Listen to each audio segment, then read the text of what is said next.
ಎಲ್ಲರೂ ಆಸೀನರಾಗಬೇಕು. ಈಗ ನಮ್ಮ ವಿಶ್ವವಿದ್ಯಾನಿಲಯದ ಧ್ಯೇಯಗೀತೆ, ಮಹಿಳಾ ಗೀತೆ ತಮ್ಮ ಮುಂದೆ ಪ್ರಸ್ತುತಪಡಿಸ್ತಾರೆ.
ನಾವು ಮಹಿಳೆಯರು ಈ ಗೀತೆ ಕೇಳಿದ ತಕ್ಷಣವೇ ನಮ್ಮ ವಿಶ್ವವಿದ್ಯಾಲಯ ಕಣ್ಣೆದುರು ಬರುತ್ತೆ. ಒಂದು ಸುಶ್ರಾವ್ಯ ಗೀತೆಯನ್ನು ಈ ಕಾರ್ಯಕ್ರಮಕ್ಕೂ ಹಾಡಿಕೊಟ್ಟಂಥ ಸಂಗೀತ ವಿಭಾಗದ ವಿದ್ಯಾರ್ಥಿನಿಯರಿಗೆ ತಮ್ಮೆಲ್ಲರ ಕಡೆಯಿಂದ ಇನ್ನೊಂದು ಚಪ್ಪಾಳೆಯನ್ನು ನಾನು ಬಯಸ್ತೇನೆ. ಅಭಿನಂದನೆಗಳು ಸಂಗೀತ ವಿಭಾಗದ ವಿದ್ಯಾರ್ಥಿನಿಯರಿಗೆ. ಕಾರ್ಯಕ್ರಮದಲ್ಲಿ ಮುಂದುವರಿತಾ ಈ ಕಾರ್ಯಕ್ರಮಕ್ಕೆ ಎಲ್ಲರನ್ನು ಸ್ವಾಗತಿಸುವುದಕ್ಕೆ ಪ್ರೊಫೆಸರ್ ರಮೇಶ್ ಕೆ ಕುಲಸಚಿವರು ಅವರನ್ನು ವಿನಂತಿಸಿಕೊಳ್ಳುತ್ತೇನೆ.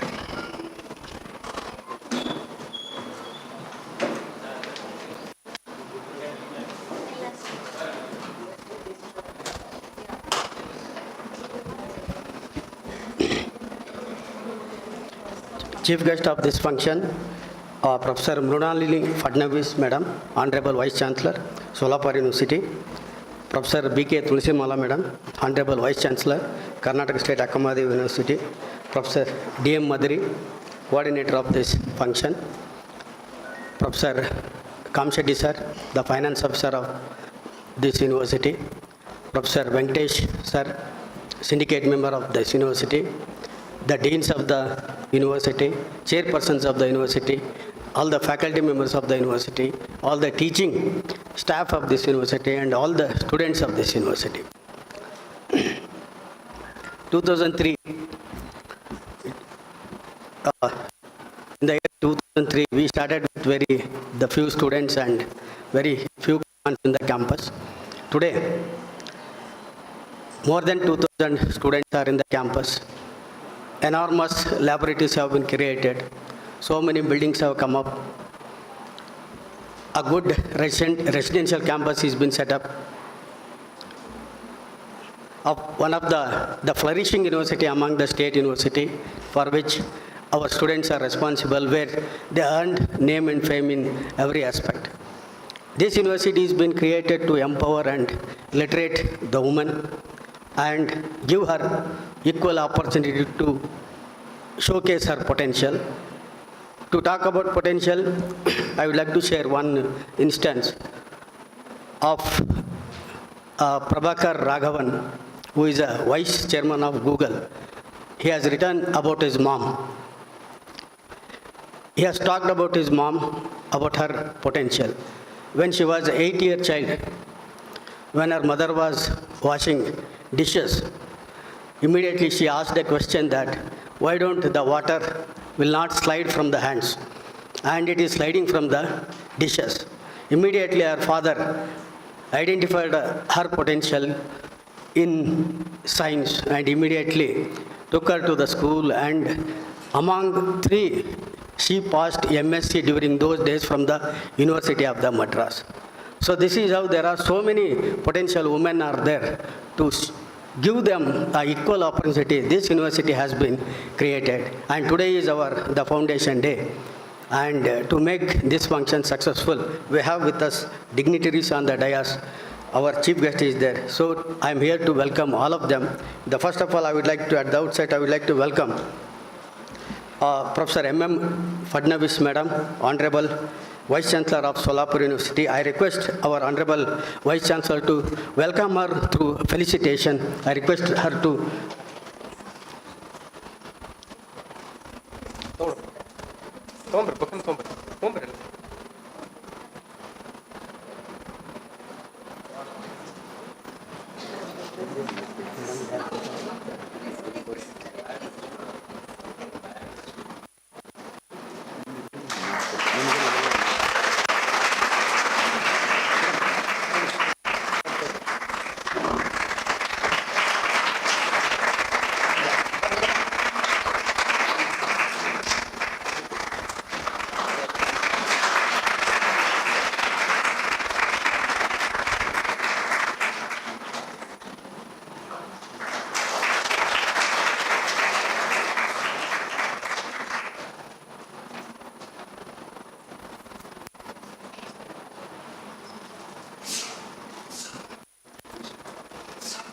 once again welcome, Madam.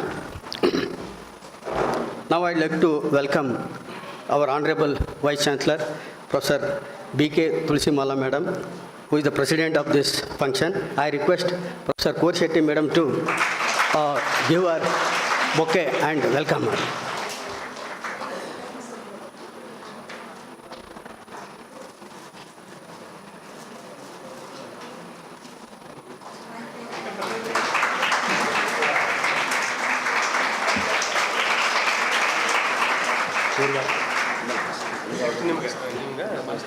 And I also welcome Professor D.M. Madri, the coordinator of this function. Welcome, sir. Also welcome the Professor Venkatesh, sir, syndicate member of this function. Welcome, sir. I also welcome the deans of this university, chairperson of the university, and all the teaching and non-teaching staff of this university. And also, I welcome all the students of this university. Thank you, Brenda.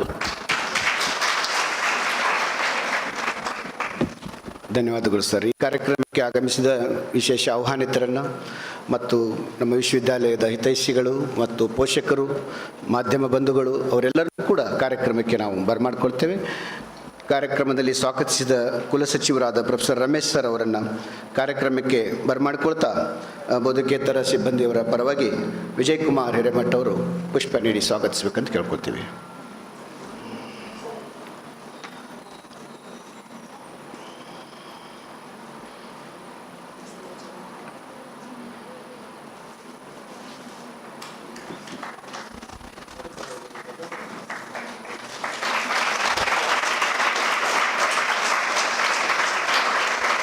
ಅದೇ ರೀತಿ ಈ ಕಾರ್ಯಕ್ರಮದ ಸಂಘಟನೆಯನ್ನು ಮಾಡಿ ಈ founders ಡೇಗೆ ಕಾರ್ಯಕ್ರಮ ನಡೆಸಿಕೊಡುವಂಥ ಸಂಯೋಜಕರಾಗಿರುವ professor D M Madri sir ಅವರಿಗೆ ಡಾಕ್ಟರ್ ರಾಜ್ಕುಮಾರ್ ಮಾಲಿ ಪಾಟೀಲ್ ಸರ್ ಬಂದು ಸ್ವಾಗತಿಸಬೇಕಂತೇಳಿ ಕೇಳ್ಕೊಳ್ತೇನೆ.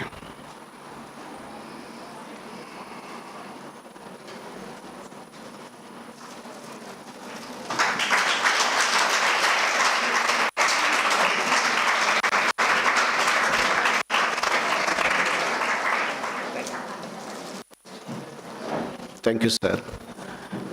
ಈಗ ಈ ಕಾರ್ಯಕ್ರಮದ ಪ್ರಾಸ್ತಾವಿಕ ನುಡಿ ಈ ವಿಶ್ವವಿದ್ಯಾಲಯದ ಆರಂಭದಿಂದಲೂ ನಮ್ಮ ಜೊತೆಗಿರುವಂಥ ಎಲ್ಲ ಬೆಳವಣಿಗೆಗಳಿಗೂ ಕೂಡ ಸಾಕ್ಷಿ ಎನ್ನುವಂತಿರುವ ಪ್ರೊಫೆಸರ್ ಆರ್ ಸುನಂದಮ್ಮ ಮೇಡಮ್ ಅವರನ್ನು ಪ್ರಾಸ್ತಾವಿಕ ನುಡಿಗಳಿಗಾಗಿ ಆಹ್ವಾನಿಸ್ತಾ ಇದ್ದೇನೆ. Professor R Sunandamma.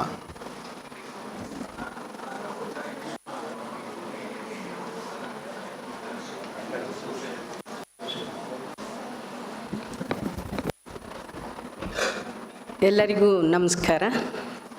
ವೇದಿಕೆ ಮೇಲೆ ಆಸೀನರಾಗಿರುವಂಥ today's chief guest M Fadnis madam professor Tulasimal ಅವರೇ ಅಧ್ಯಕ್ಷತೆಯನ್ನು ವಹಿಸಿದ್ದಾರೆ ಮತ್ತು ಈ ಕಾರ್ಯಕ್ರಮದ ಇನ್ನೊಬ್ಬ ಭಾಗಿಗಳಾದಂಥ ನಮ್ಮ ವಿಶ್ವವಿದ್ಯಾಲಯದ ಕುಲಸಚಿವರು ಮೌಲ್ಯಮಾಪನವಾದಂಥ ಕೆ ರಮೇಶ್ ಸರ್ ಅವರೇ ಹಾಗೂ ಪ್ರೊಫೆಸರ್ ಮದ್ರಿ ಸರ್ ಅವರೇ ಹಾಗೂ ಈ ಕಾರ್ಯಕ್ರಮದಲ್ಲಿ ಭಾಗವಹಿಸ್ತಿರುವಂತಹ ಸಿಂಡಿಕೇಟ್ ಸದಸ್ಯರಾದಂಥ ಪ್ರೊಫೆಸರ್ ವೆಂಕಟೇಶ್ ಸರ್ ಅವರೇ ಮತ್ತು ನನ್ನ ಆರ್ಥಿಕ ಅಧಿಕಾರಿಗಳೇ ಮತ್ತು ನಮ್ಮ ಊರಿನ ಹಿರಿಯ ಸದಸ್ಯರಾದಂಥ ಯರ್ನಾಳ್ ಸರ್ ಅವರೇ ಮತ್ತು ನಮ್ಮೆಲ್ಲ ವಿಶ್ವವಿದ್ಯಾಲಯದ ಡೀನರೇ, ಪ್ರಾಧ್ಯಾಪಕ ಮಿತ್ರರೇ, ಅಧ್ಯಾಪಕ ಮಿತ್ರರೇ ಮತ್ತು ಬೋಧಕೇತರ ಮಿತ್ರರೇ ಮತ್ತು ಆತ್ಮೀಯ ವಿದ್ಯಾರ್ಥಿ ಮಿತ್ರರೇ, 2002 ಎಸ್ ಎಂ ಕೃಷ್ಣ ಅವರು ಒಂದು ವಿಶ್ವವಿದ್ಯಾಲಯವನ್ನು ಸ್ಥಾಪಿಸಲಿಕ್ಕೆ ಒಂದು ಟಾಸ್ಕ್ ಕಾನ್ಸ್ಟಿಟ್ಯೂಟ್ ಮಾಡ್ತಾರೆ. ಆಗ ಆ ಟಾಸ್ಕ್ ಫೋರ್ಸಿನ ಅಧ್ಯಕ್ಷರಾದಂಥ ಇವತ್ತಿನ ನಮ್ಮ ಅಕಾಡೆಮಿಕ್ ಕೌನ್ಸಿಲ್ ಮೆಂಬರ್ ಆದಂಥ ಮೇಡಮ್ ಗುರಮ್ಮ ಸಿದ್ದಾರೆಡ್ಡಿಯವರು ಅವರು ವಿಶ್ವವಿದ್ಯಾಲಯ 2 ಮಹಿಳಾ ವಿಶ್ವವಿದ್ಯಾನಿಲಯಗಳನ್ನು ಕರ್ನಾಟಕದಲ್ಲಿ ಸ್ಥಾಪಿಸಬೇಕು ಅಂತ ರೆಕಮೆಂಡೇಷನನ್ನು ಕೊಡ್ತಾರೆ. ಅದೇ ಸಂದರ್ಭದಲ್ಲಿ ಸ್ಟೇಟ್ ಡೆವಲಪ್ಮೆಂಟ್ಗಾಗಿ ರಚಿಸಿದಂಥ ಪ್ರೊಫೆಸರ್ ಡಿ ಎಂ ನಂಜುಂಡಪ್ಪ ಅವರ ವರದಿಯಲ್ಲೂ ಕೂಡ ಈ 2 ವಿಶ್ವವಿದ್ಯಾನಿಲಯಗಳನ್ನು ಸ್ಥಾಪಿಸಬೇಕಂತ ರೆಕಮೆಂಡೇಷನನ್ನು ನೀಡಲಾಗಿರುತ್ತೆ. ಆ ಹಿನ್ನೆಲೆಯಲ್ಲಿ 2003 ಜೂನ್ 20th ಇದಕ್ಕೆ ನೋಟಿಫಿಕೇಷನ್ ಮಹಿಳಾ ವಿಶ್ವವಿದ್ಯಾಲಯ low literacy and women backwardness identify ಮಾಡಿ they established the university in Bijapur. ಆವಾಗ ಅದು ವಿಜಯಪುರ ಅಲ್ಲ, ಬಿಜಾಪುರ ಆಗಿತ್ತು. ನಾವು after 2014 it is called as a Vijayapura. So ಈ ಹಿನ್ನೆಲೆಯಿಂದ 2004 ಎಸ್ ಎಂ ಕೃಷ್ಣ ಅವರ ಅಧ್ಯಕ್ಷತೆಯಲ್ಲಿ ಮೇಡಮ್ ಸೋನಿಯಾ ಗಾಂಧಿಯವರು ಈ ಯೂನಿವರ್ಸಿಟಿಯನ್ನು ಉದ್ಘಾಟಿಸ್ತಾರೆ.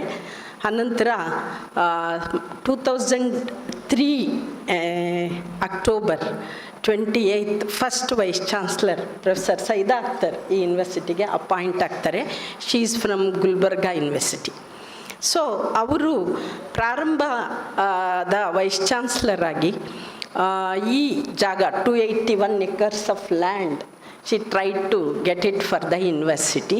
ಅದು ಇಲ್ಲಿ ಒಂದು ಧಾರವಾಡ ಯೂನಿವರ್ಸಿಟಿಯ PG ಸೆಂಟರ್ ಇತ್ತು. ಆ ಸೆಂಟರಿನ ಅಷ್ಟೇನೂ ಅಭಿವೃದ್ಧಿ ಹೊಂದಿರಲಿಲ್ಲ. ಆಗ ಈ ಆಗ ನಾನು ಇನ್ನೊಂದು ಮಾತನ್ನು ಹೇಳೋದು ಮರಿತು. 2003 ಜೂನ್ 21 ಏನು ಇದಕ್ಕೆ ನೋಟಿಫಿಕೇಷನ್ ಆಯಿತು, ಇಮ್ಮಿಡಿಯೇಟಾಗಿ professor doctor Jamdar S M Jamdar has appointed as a special officer for this university.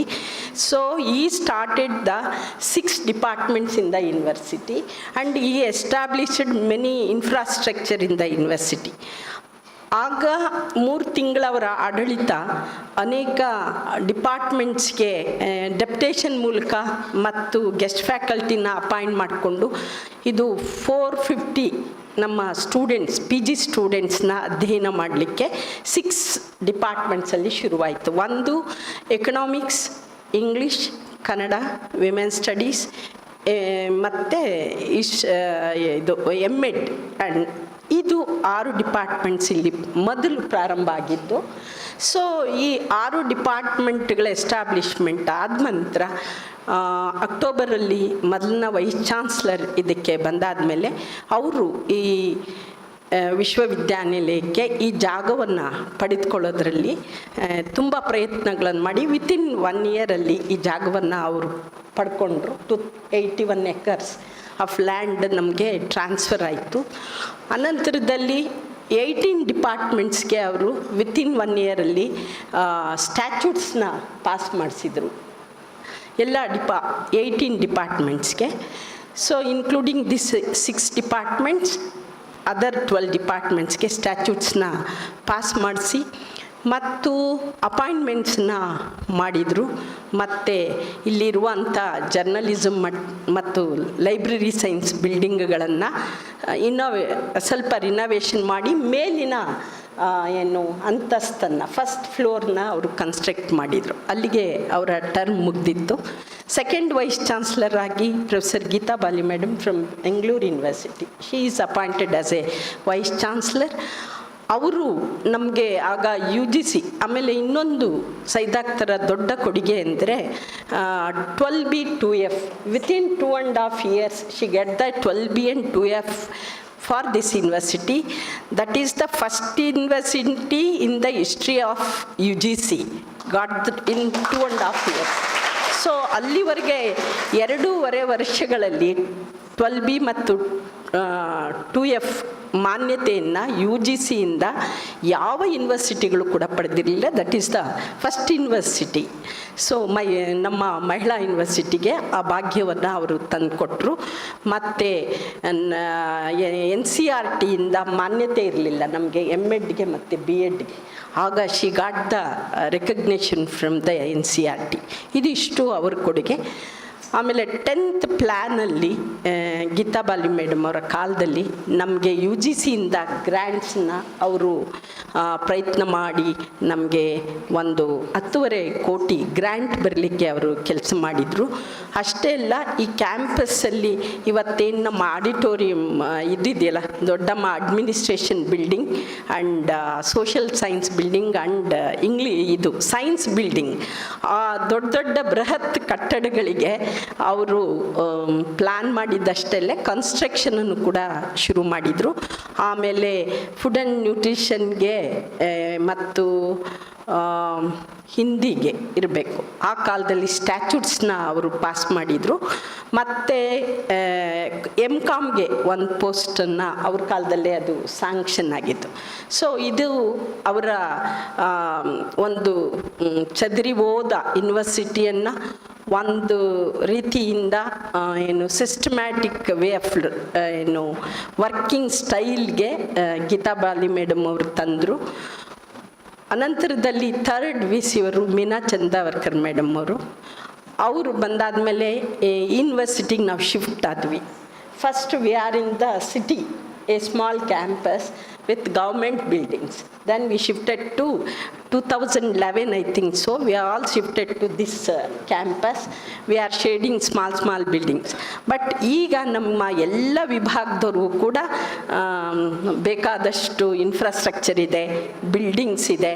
ಮತ್ತು V constructed 4 hostels and 2 hostels from SC/ST and one is from minority and another is from backward class department. Now the 5 hostels are working in this campus and we have enough infrastructure for students. So ಇದಿಷ್ಟು. ಮತ್ತು ಆ ಕಾಲದಲ್ಲೇ ನಮಗೆ 10th ಪ್ಲ್ಯಾನಲ್ಲಿ ಬಂದಂಥ 1.30 ಕೋಟಿಗೆ ನಮ್ಮ ಬೃಹತ್ ಆಡಿಟೋರಿಯಮ್ಮನ್ನು ಪ್ಲ್ಯಾನನ್ನು madam Geetha ಬಾಲಿಯವರು ಹಾಕಿಸಿದ್ರು. ಆದರೆ ಎಕ್ಸಿಕ್ಯೂಷನ್ ಆಗಿದ್ದು ಮೇಡಮ್ ಮೀನಾ ಚಂದಾವರ್ಕರ್ ಕಾಲದಲ್ಲಿ. ಆದರೆ ಅದ್ರ ಇನ್ಕಂಪ್ಲೀಟ್ ಆಗಿತ್ತು. ಅದು ಕಂಪ್ಲೀಟ್ ಆಗಿದ್ದು ಈಗ ಮೇಡಮ್ ಪ್ರೊಫೆಸರ್ ಸಬಿಹಾ ಅವ್ರ ಕಾಲದಲ್ಲಿ. ಆದರೆ ಅದಕ್ಕೆ ಇನ್ಫ್ರಾಸ್ಟ್ರಕ್ಚರ್ ಇಂಟೀರಿಯರ್ಸ್ ಬರ್ತಾ ಇರೋದು ಈಗ 5th vice chancellor madam professor Tulasimala ಅವ್ರ ಕಾಲದಲ್ಲಿ. ಅಂದರೆ ಯೂನಿವರ್ಸಿಟಿ 5ನೇ ವೈಸ್ ಚಾನ್ಸ್ಲರ್ವರೆಗೂ, ಈಗ ಮೇಡಮ್ ಬಂದು 1.5 ವರ್ಷ ಆಗಿದೆ, 4 ವೈಸ್ ಚಾನ್ಸ್ಲರ್ಗಳು ಮುಗ್ದಿದ್ದಾರೆ. ಆ ಒಂದೊಂದು ಹಂತದಲ್ಲೂ ಕೂಡ ಅದು ಬೆಳೀತಾ ತನ್ನ ಪ್ರೋಗ್ರೆಸ್ಸನ್ನು ಮಾಡ್ಕೊಳ್ತಾ ಹೋಗಿದೆ. ಆಗ ನಮ್ಮ ವಿಶ್ವವಿದ್ಯಾನಿಲಯಕ್ಕೆ 13 ಡಿಸ್ಟ್ರಿಕ್ಟ್ಸ್ ವ್ಯಾಪ್ತಿಯನ್ನು ನಾರ್ತ್ ಕರ್ನಾಟಕಕ್ಕೆ ಕೊಟ್ಟು ಅನೌನ್ಸ್ ಮಾಡಿದರು. ಅನಂತರ ಸಿದ್ದರಾಮಯ್ಯವರು ಅದನ್ನು ಸ್ಟೇಟ್ಗೆ ವಿಸ್ತರಿಸಿದ್ದಾರೆ. ಆದರೆ ಇಲ್ಲಿವರೆಗೂ ಅದು ಎಕ್ಸಿಕ್ಯೂಷನ್ಗೆ ಬಂದಿಲ್ಲ. ಆದರೆ ಆಗ ನಮಗೆ 2491 ಸ್ಟೂಡೆಂಟ್ಸ್ ಅಫಿಲಿಯೇಷನ್ ಇತ್ತು. ಈಗ ಇದು ಮೋರ್ ದೆನ್ 40,000 ಸ್ಟೂಡೆಂಟ್ಸ್ ನಮಗೆ UG ಸ್ಟೂಡೆಂಟ್ಸ್ ಇದ್ದಾರೆ. ಆಮೇಲೆ 405 PG ಸ್ಟೂಡೆಂಟ್ಸಿಂದ ಪ್ರಾರಂಭವಾದ ಯೂನಿವರ್ಸಿಟಿ ಈಗ more than 3,000 students PG students ಇದ್ದಾರೆ.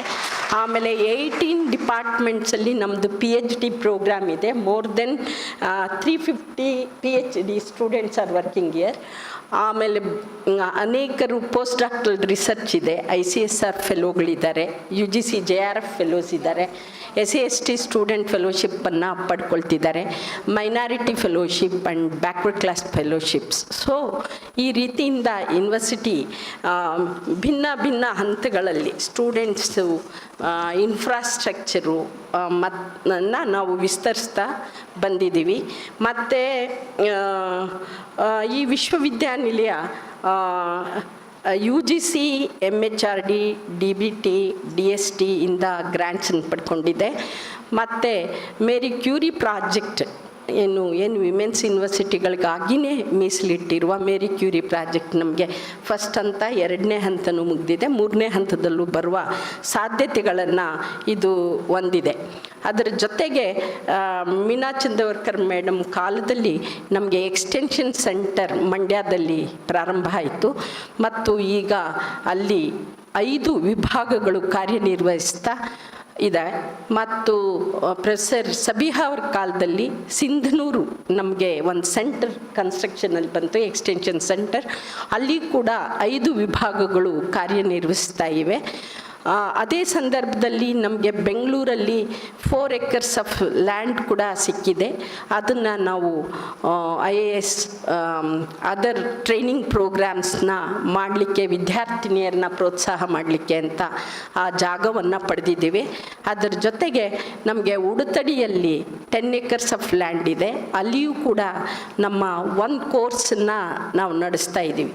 ಸೊ ಈಗ ಬೀದರ್ನಲ್ಲಿ ನಮಗೆ 11 acres ಲ್ಯಾಂಡ್ ಸಿಕ್ಕಿದೆ. ಅಲ್ಲಿಯೂ ಕೂಡ ಒಂದು PG ಸೆಂಟರ್ನ ಮೇಡಮ್ ಪ್ರೊಫೆಸರ್ ತುಳಸಿಮಾಲ್ ಅವರ ಕಾಲದಲ್ಲಿ ಅದು ಸ್ಯಾಂಕ್ಷನ್ ಆಗಿರೋದ್ರಿಂದ ಇನ್ನು ಸ್ವಲ್ಪ ದಿವಸದಲ್ಲೇ ಅದು ಉದ್ಘಾಟನೆಯನ್ನು ಕಾಣಬಹುದಾಗಿದೆ.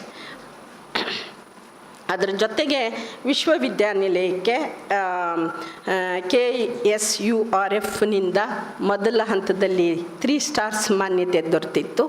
ಸೊ 2ನೇ ಸೈಕಲಲ್ಲಿ ಅದು ನಮಗೆ 4 ಸ್ಟಾರ್ಸ್ ಮಾನ್ಯತೆಯನ್ನು ಸಿಕ್ಕಿದೆ. ಅದರ ಜೊತೆಗೆ ಇನ್ಕ್ಲೂಸಿವ್ನೆಸ್ ಆ್ಯಂಡ್ ಸೋಷಿಯಲ್ ಇಂಪ್ಯಾಕ್ಟಲ್ಲಿ ನಮಗೆ 2 ಸಂದರ್ಭದಲ್ಲೂ 5 ಸ್ಟಾರ್ ಮಾನ್ಯತೆಯನ್ನು ವಿಶ್ವವಿದ್ಯಾಲಯಕ್ಕೆ ಸಿಕ್ಕಿದೆ. ನಮ್ಮ ವಿಶ್ವವಿದ್ಯಾಲಯ ಎಕ್ಸ್ಟೆನ್ಷನ್ಸ್ ಪ್ರೋಗ್ರಾಮಲ್ಲಿ ಮತ್ತು ಬೇರೆ ಬೇರೆ ಆ್ಯಕ್ಟಿವಿಟೀಸಲ್ಲಿ ತುಂಬ ಸ್ಟ್ರಾಂಗ್ ಇದೆ ವಿಶ್ವವಿದ್ಯಾನಿಲಯಗಳಲ್ಲಿ, ಸ್ಟೇಟ್ ವಿಶ್ವವಿದ್ಯಾಲಯಗಳಲ್ಲಿ ಅನ್ನೋದನ್ನು ನಾನು ಹೇಳೋಕ್ಕೆ ಇಲ್ಲಿ ಹೆಮ್ಮೆ ಆಗ್ತಾ ಇದೆ. ಅದರ ಜೊತೆಗೆ ಯೂನಿವರ್ಸಿಟಿಗೆ ಒಂದು 6 ಇಯರ್ಸಿನ ಸಣ್ಣ ವಯಸ್ಸಿನ ಅಭಿವೃದ್ಧಿಯ ಸಂದರ್ಭದಲ್ಲೇ ಇದಕ್ಕೆ ಸ್ಟೇಟ್ NSS ಅವಾರ್ಡ್ ಕೂಡ ಯೂನಿವರ್ಸಿಟಿಗೆ ಸಿಕ್ಕಿದೆ. ಸೊ ಸ್ಟೇಟ್ NSS ಅಲ್ಲಿನೂ ಕೂಡ ಇದು ತಮ್ಮ ಪ್ರಗತಿಯನ್ನು ಸಾಧಿಸಿ ಸ್ಟೇಟ್ ಅವಾರ್ಡನ್ನು ಯೂನಿವರ್ಸಿಟಿ ಪಡೆದುಕೊಂಡಿದೆ. HP ಲೈಫ್ ಪ್ರಶಸ್ತಿ ಸಿಕ್ಕಿದೆ. ಆಮೇಲೆ ಮೇರಿ ಕ್ಯೂರಿ ಪ್ರಾಜೆಕ್ಟ್ ಸಿಕ್ಕಿದೆ. 2003ಯಲ್ಲಿ ಇದು ಬ್ಯಾರನ್ ಲ್ಯಾಂಡ್ ಆಗಿ ನಮಗೆ ಸಿಕ್ಕಿದ್ದು. ಇಲ್ಲಿ ಒಂದೇ ಒಂದು ಮರವೂ ಕೂಡ ಇರಲಿಲ್ಲ. ಇವತ್ತು ಇಡೀ ವಿಶ್ವವಿದ್ಯಾಲಯ ಹೂವು, ಗಿಡ, ಹಣ್ಣು, ಮರಗಳಿಂದ ತುಂಬಿ ಕಂಗೊಳಿಸ್ತಾ ಇದೆ. ಅದು ನಮ್ಮೆಲ್ಲರಿಗೂ ಕೂಡ ತುಂಬ ಸಂತೋಷ ತರುವ ವಿಷಯವಾಗಿದೆ. ಮತ್ತು ಈ ಬೆಂಗಾಡಲ್ಲಿ ಚಿಟ್ಟೆಗಳು, ಮೊಲಗಳು ಹಾರಾಡೋದನ್ನು ನಾವು ಕಾಣ್ತಾ ಇದ್ದೀವಿ. ವಿಶೇಷ ಸಾಧಕೆ ಸ್ಟೇಟಸ್ ಗಾರ್ಡನ್, ನಮ್ಮಲ್ಲಿ ಸ್ಟ್ಯಾಚ್ಯೂಸ್ ಗಾರ್ಡನ್ ತುಂಬ ಜನಮನವನ್ನು ಗೆದ್ದಿರುವಂಥ ವಿಶೇಷ ಸಾಧಕಿಯರ ಸ್ಟ್ಯಾಚ್ಯೂಸ್ ಗಾರ್ಡನ್ ಕೂಡ ನಮ್ಮ ವಿಶ್ವವಿದ್ಯಾನಿಲಯಕ್ಕೆ ಅನೇಕರ ಅತಿಥಿಗಳನ್ನು ಬಂದವರು ಕೂಡ ಅದರ ಅಪ್ರಿಸಿಯೇಷನ್ ಇದೆ. ಮತ್ತು ಸಂಜೆ ಹೊತ್ತು ಅನೇಕ visitors they came and see the garden and the prize. So ಈ ರೀತಿ ಅಂತಾರಾಷ್ಟ್ರೀಯ ಮಹಿಳಾ ಕ್ರಿಕೆಟ್ನಲ್ಲಿ ವಿಶ್ವವಿದ್ಯಾನಿಲಯದ ವಿದ್ಯಾರ್ಥಿನಿ one of our student is playing in the international cricket. ಆಮೇಲೆ ನಮ್ಮ ಯುವಜನೋತ್ಸವದಲ್ಲಿ ನಮಗೆ ನಮ್ಮ ಮ್ಯೂಸಿಕ್ ಡಿಪಾರ್ಟ್ಮೆಂಟಲ್ಲಿ ಕೆಲವೇ ವಿದ್ಯಾರ್ಥಿನಿಯರಿದ್ದರೂ ಕೂಡ ಮ್ಯೂಸಿಕಲ್ ಇದರಲ್ಲಿ ಅಲ್ಲಿ first prize, they own first prize in musical concern. So ಅಂತ ಅದು ನಮ್ಮ ನ್ಯಾಷನಲ್ ಅವಾರ್ಡನ್ನು ತಂದುಕೊಡೋದ್ರಲ್ಲಿ ಆ ವಿಭಾಗ ವಿಶ್ವವಿದ್ಯಾನಿಲಯಕ್ಕೆ ಒಂದು ಒಂದು ಘನತೆಯನ್ನು ಹೆಚ್ಚಿಸಿದೆ ಅಂತ ನಾನು ಭಾವಿಸ್ತೀನಿ. ಮತ್ತು ಮೀಡಿಯಾ ಸೆಂಟರ್ ಅಕ್ಕ ಯೂಟ್ಯೂಬ್ ಚಾನಲ್ ಇದೆ. ಅದರಲ್ಲಿ ಅನೇಕ ಕಾರ್ಯಕ್ರಮಗಳು, ಸ್ಪರ್ಧಾತ್ಮಕ ಪರೀಕ್ಷೆಗಳನ್ನು ನಡೆಸೋದ್ರ ಮೂಲಕ ಇಡೀ ಸ್ಟೇಟಲ್ಲಿ ಮೀಡಿಯಾ ಸೆಂಟರ್ ನಮ್ಮಲ್ಲಿ ಅತ್ಯುತ್ತಮ ನಿರ್ವಹಿಸ್ತಾ ಇರೋದು ಕೂಡ it is a contribution to the university. ಮತ್ತು ಅತ್ಯಾಧುನಿಕ ಲ್ಯಾಬ್ಗಳನ್ನು ಇದು ವಿಶ್ವವಿದ್ಯಾನಿಲಯ ಅನೇಕ ವಿಭಾಗಗಳು ಹೊಂದಿವೆ. ಒಳ್ಳೆ ಬೇರೆ ಬೇರೆ ವಿಶ್ವವಿದ್ಯಾನಿಲಯಗಳಲ್ಲಿ ಇಲ್ಲದ ಇನ್ಸ್ಟ್ರೂಮೆಂಟ್ಸು ನಮ್ಮ ವಿಶ್ವವಿದ್ಯಾನಿಲಯದಲ್ಲಿ ಇರೋದು ಕೂಡ ಈ ವಿಶ್ವವಿದ್ಯಾನಿಲಯ ಘನತೆಯನ್ನು ಹೆಚ್ಚಿಸ್ತದೆ ಅಂತ ನಾನು ಭಾವಿಸಿದ್ದೀನಿ. 19ನೆಯ ಸಂಸ್ಥಾಪನಾ ದಿನವನ್ನು ಆಚರಿಸುವ ಈ ವೇಳೆಯಲ್ಲಿ ಇದರ ಪ್ರಗತಿಗೆ ಸಾಕ್ಷಿಯಾದ ಅಧ್ಯಾಪಕರು, ಅಧ್ಯಾಪಕೇತರ ಮಿತ್ರರು ಮತ್ತು ವಿಶೇಷವಾಗಿ ಗಾರ್ಡನ್ ವಿಭಾಗದ ಎಲ್ಲ ನನ್ನ ಸ್ನೇಹಿತರು ಮತ್ತು ವಿದ್ಯಾರ್ಥಿಗಳನ್ನು ನಾನು ಅಭಿನಂದಿಸ್ತಾ ನನ್ನ ಈ ಮಾತುಗಳನ್ನು ಮುಗಿಸ್ತೀನಿ. ಧನ್ಯವಾದಗಳು.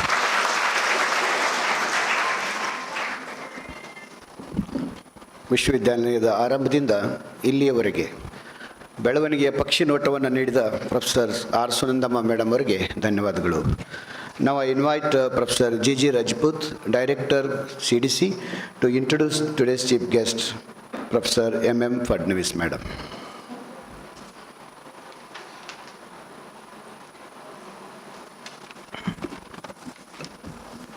ಎಲ್ಲರಿಗೂ ನಮಸ್ಕಾರ.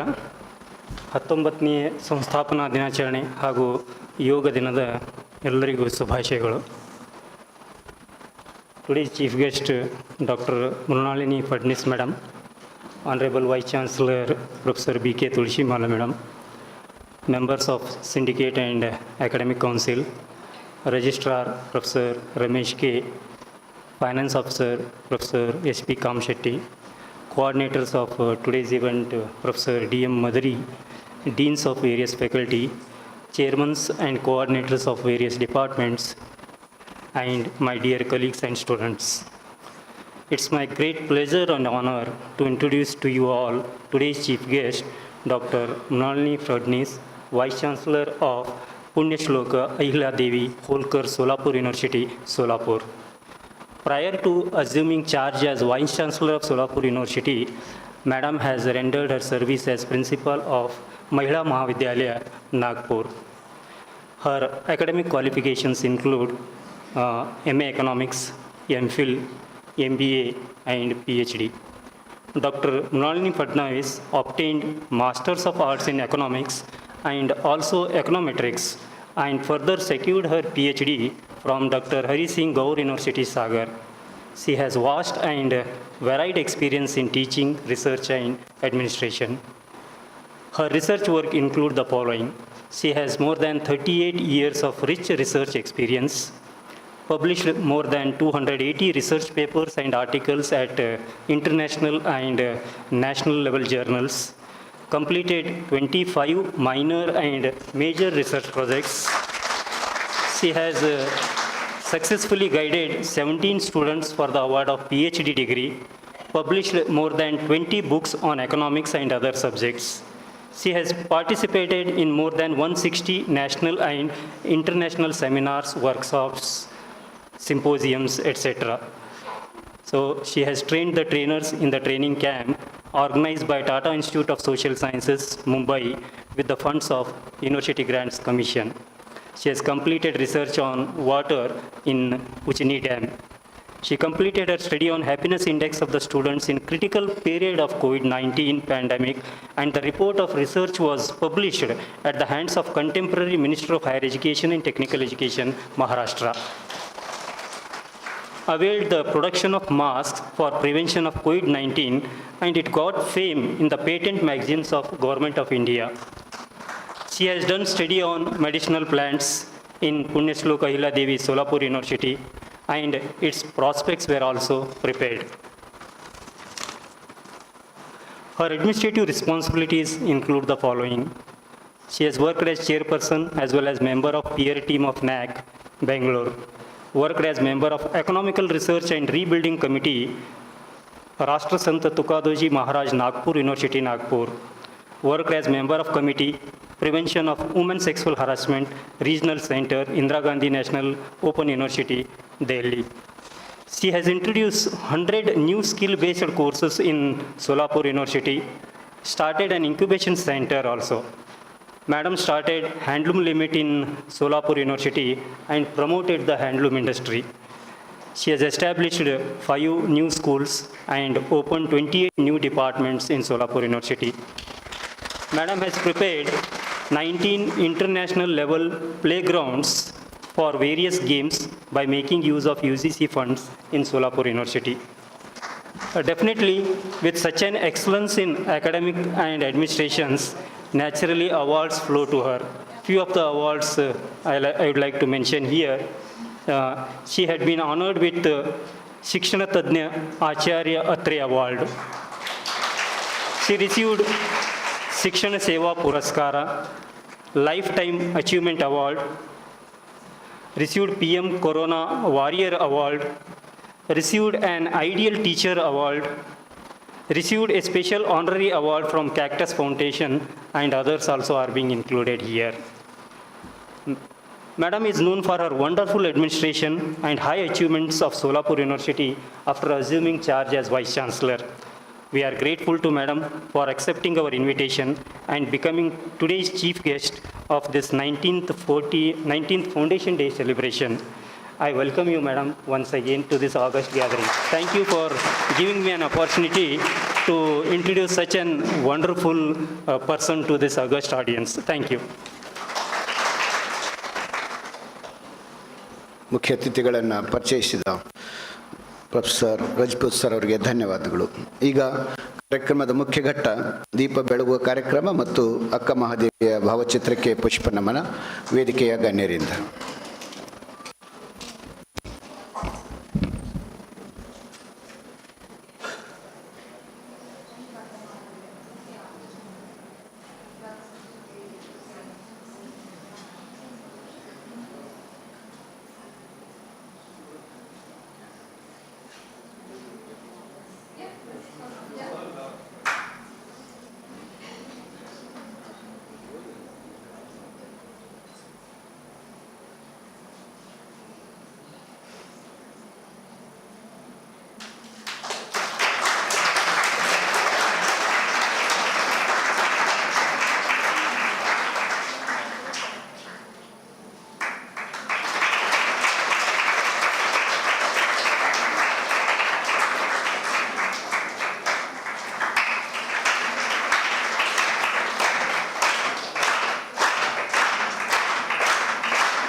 ಅದೇ ರೀತಿ ಒಬ್ಬ ವಿದ್ಯಾರ್ಥಿನಿಯರು ಕೂಡ ದೀಪವನ್ನು ಬೆಳಗ್ತಾ ಇದ್ದಾರೆ.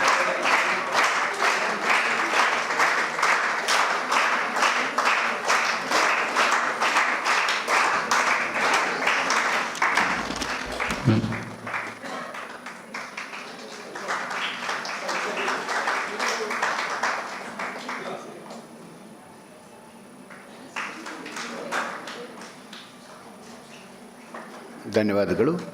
Thank you madam.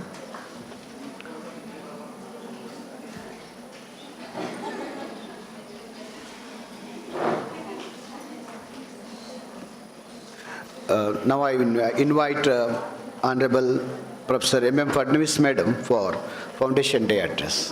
Madam, please.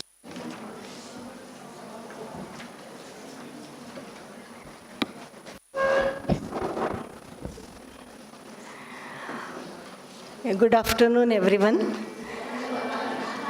Karnataka State Akkamahadevi Women's University, Vijayapura. The president of today's function, Madam Tulsimala, and all your team members. Let me first congratulate you on this very important day of this university, 19th Foundation Day. So from my side, heartiest congratulations to you all. At the outset, when I was listening all the progress of your university, I really felt so proud that women are getting very strong platforms on various areas, which is supposed to be the need of the society. It's supposed to be the area which we have to understand when we are talking about the equality, we are talking about the various dignities to be offered to women section and the very important part of the society. So this is a really important moment for me also to join along with you all, that I can able to understand that this is the first women university in Karnataka state, and that is again a proud moment for all of you. In Maharashtra, we also have only one university, SNDT, but yes, every state needs such type of, you can say, the area where women can understand, can grow well in the different parts of the education. Considering the higher education system, and I'm talking with your Vice Chancellor, Madam, it happened like that we are both are from the same discipline. She is also from the economics, I'm also the part of economics. So this is maybe a coincidence, but yes, as I'm also listening, that this subject has been brought like a first, in one of the first departments of this university. So economics also plays a very important role, especially in the development of women's status and the empowerment of the women in general as such. So please excuse me, I cannot use your local language, but definitely I will be very free with English and Hindi. Hindi, I think, I heard that you are very good to follow this language, but English will be, of course, comfortable in talking or just having deliberations with you. So considering that this is an important part of any higher education system, as we grow, as we develop our attitude and aptitudes towards different areas, and the day has come when we need to understand that that particular area or the particular system which is supposed to be the traditional part of our Indian education system has literally been little going out with the help of national education policy. They have given an ample foundation, ample, you can say, the way to understand that exactly what we can do in coming years. So this policy has given a new light to understand, and for women education also I would like to say that there are a lot of things where women can grow as an entrepreneur, as a very important person for startups, for starting like incubation areas or incubatees. So these are the new opportunities which has already entered in India, and what I heard about the Karnataka and Maharashtra and some of the states in India, they are keeping all these issues very in such a way or in such a prominent way that we can able to provide all these situations or all these programs to the students. And therefore I feel very happy that you all students are very lucky that you are the part of this university and getting so many issues and so many areas for the education. So this is also the biggest contribution for the society. And when you are all studying in different fields, let me tell you, every field is very important. Every field has its own area to understand, the specialization which you are getting, that you can develop your own personality. आप अपना personality का व्यक्तिमत्व का बहुत अच्छा use कर सकते हैं. And women is a multitasker. It is always said. Women is always known as a very good manager. And whenever I have seen in different capacities, women are working as a principals, as a vice chancellor, the growth is definite. That is no doubt in that. So whenever women is taking charge as an administrator, as a professor, or as an entrepreneur, or whatever you can name it, the growth is very much evident. जब महिलाएं अपने हाथ में कुछ लेती हैं काम, तो वो पूरा करती हैं, और पूरा ही नहीं करती हैं तो qualitatively उसको बहुत आगे लेके जाती हैं. So this is the quality of the women which I must mention because I am in the University of the Women Education. So this is the known fact. And when I'm saying that women is a very good manager, naturally we have to keep balance in various system and various activities. For that, University Grants Commission has opened up an area long back with the help of one of the women director, Dr. Armaiti Desai, and she has given the area for such type of studies, that is women's study perspective. मतलब महिलाओं के अध्ययन के लिए एक अलग क्षेत्र होना चाहिए, ऐसा यूनिवर्सिटी ग्रांट्स की कमीशन की तरफ से क्लियरली आया हुआ है. And that has developed into different type of trainings. So what is this women's study perspective? Whatever you are teaching here, what you are opening different avenues for the students, that is one part of the women's study perspective. But that is not enough. Enough means in the sense that along with the classroom activities, you should have something out of the box system for the women, or it is also applicable to men as well. But as we are talking about the women students, that's why I'm saying that you should able to focus your attention not only up to the classroom or the theory or some of the practicals you are undertaking, but you should move for applied areas, जहाँ पे व्यावहारिकता रहती है, जहाँ पे ज़्यादा हम सीख सकते हैं. In NAC also, or the University Grants Commission, even AICTE, all they are now focusing on such areas. On these areas, or these areas are very important to know that how students can able to understand with different type of training, apprenticeship, visits, that is known as experimental or experiential learning. And that type of learning is, if it is exposed to the women, that becomes a really wonderful thing for our entire country, that we can come with the equal footing with the gender issues. We can able to achieve different type of areas with giving equal potential to the women, and that is actually expected. So this is the thing which I want to share with you, that go for out of box activities. I think you must be doing, because you have that openness in your university, and that will give you better learning areas. That is the area where we can have our own creativity and innovation. When I'm talking about the creativity, what does it mean? In National Education Policy, it has been very clearly stated that every student should have some skill-based or some skill-oriented issues or the courses or some add-on system along with your total educational pattern. So what is that skill? Kaushalya Vikas, आप लोगों ने सुना होगा. Kaushalya Vikas may be in your state known in a different name. In my state it is name given by one of the party which is known as some XYZ name. In the similarly other states also this type of name must have been given. But idea is this, that you should be able to understand why these skills are important. Let me tell you, I'll tell in Hindi, I think it will be good for the students.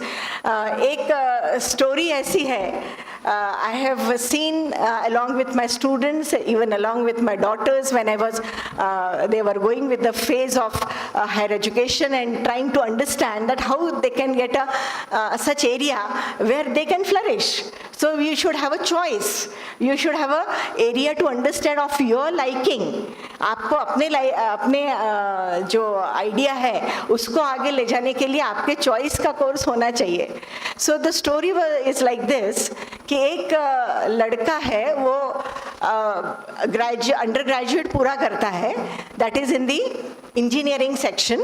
और engineer बनने के बाद when completing all 4 years he went to his father and उनसे बोलता है कि आपकी degree है, आप इसको रखो. The father was very much astonished. This is not my degree, it is your degree. But the boy says, no, it is your degree, because when I was in 12th standard, I was not able to decide.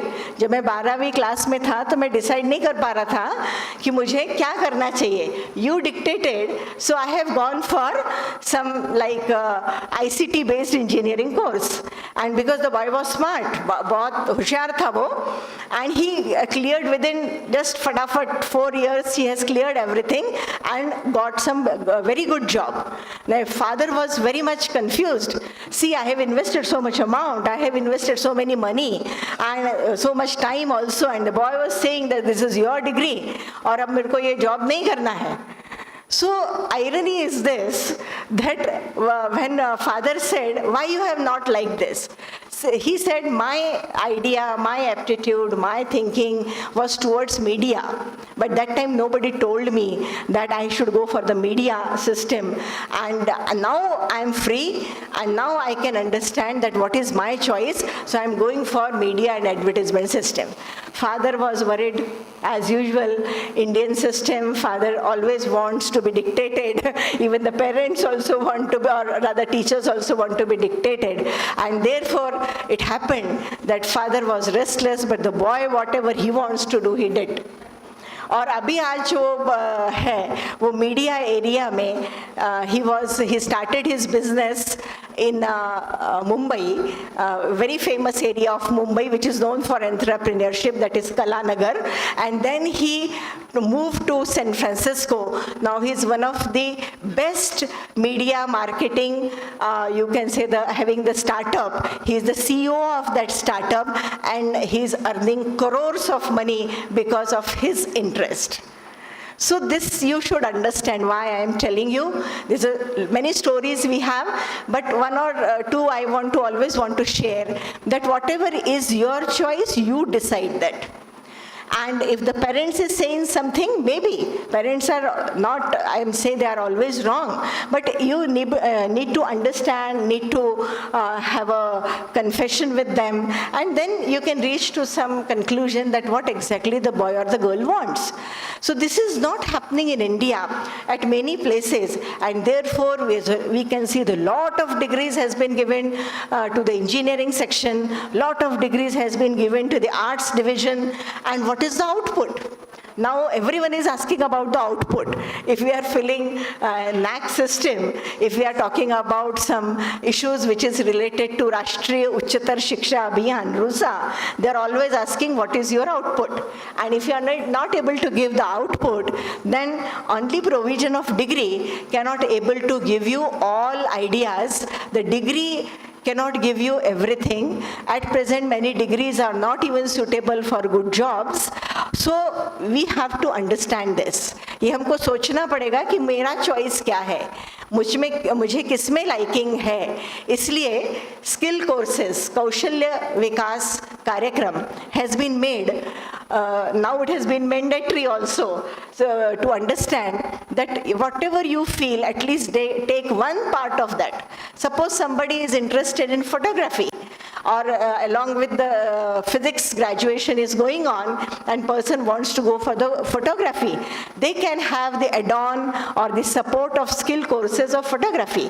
Or similarly, I have seen some of my students, those who are working in the physics, but they want to study one skill course as a music or the tabla, you can say, and they are doing excellently job in these two dual degrees. So dual degree is also the part of the national education policy. You must have heard, you must have seen or read also. So this is only to understand that every human being has left and right brain system. And in that brain, whatever one brain we are using, suppose our right brain has been used for a different type of studies, but left brain remains silent. So you have to increase your potential by giving different type of activities to the left brain as well. And this is the thing which is happening in education at present, may get very good issues or may get very good results in coming years. So it is our duty in the system of higher education that we should adopt such type of areas, which is very, very crucial, very, very important as well as challenging for all of us. You must have heard about the Shiv Khera. आप लोगों ने शिव खेरा की book पढ़ी है कि नहीं मुझे मालूम नहीं. I heard that such type of books has been translated in 14 languages and Kannada is one of them. I heard this. I don't know because I have not read in Kannada but definitely read in Hindi and Marathi. So I know that. और what that person is a big writer. और ऐसे बड़े-बड़े writers के बारे में कुछ पढ़ा होगा. But this particular writer, what he says, we all are doing different activities. We all can able to understand what exactly we supposed to do, where we are being recruited or where we are being studying or whatever activity we are doing. But what we do, we are not different.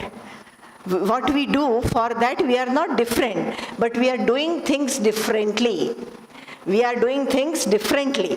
हम वही चीज़ नहीं कर रहे हैं, same वही चीज़ नहीं कर रहे हैं. एक ही चीज़ के अलग अलग हिस्से हो सकते हैं जिसको हम करने की कोशिश कर रहे हैं. So you are not different, but you can do things differently. This is the message given by many writers. You must have seen there are various writers like Chetan Mehta. He was trained as a person from the technology, but now has turned out as a very good writer. So this is coming from which potential? We have different potential, and especially it has been said that our IQ, means even the intelligent quotient, as well as the EQ, because EQ is also very important, that is emotional quotient, is very high compared to other countries. So Indian people have this, you can say, the advantage. Like I have said that women are very good managers. Similarly, we also can have a very good brain to activate and to get various things done. So these are the things which really pays a lot. And when our students are moving out of India, maybe in say England or America or Australia, they are excelling like anything. अभी आपने Google का कौन है? Who is the CEO of the Google? Who is that person? Pichai hai kya? Who is that? Sundar Pichai, yes. He is basically Indian. And what he is doing, but assembling various activities along with very bright brains of Indian people. और of course America में है तो वहाँ पे उनका अलग अलग system भी फॉलो करते ही होंगे, that is apart. But I want to tell you that such type of activities, which is the part and parcel of the higher education or any education system, can make India very great nation, very great country, because UN has also said if you are investing money in education and health, nothing you have to see back. You will always move forward. एक बार Yugoslavia में, Yugoslavia, you must have heard about that nation, even in Russia also, when the very much, that is, these countries are having lot of wars, इनके यहाँ पे हमेशा कुछ न कुछ युद्ध चलता रहता होगा, है, आपने सुना है, अभी भी चल ही रहा है, Ukraine, it's always a thing which is happening in these countries. उन्होंने जब उनसे पूछा गया कि so much damages are there, Second World War के समय भी पूछा गया, so much damages are there, but still if you want to invest, what you will do? All top leaders, they have said that first we have to invest in education. If we are going to have a good base of the education, nobody can stop us.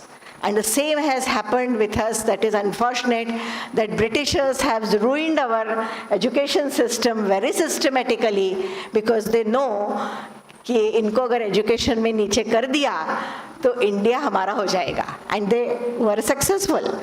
So again we have to rethink on these lines, that we have to understand that what is the importance of education. So don't take it lightly, take it very seriously.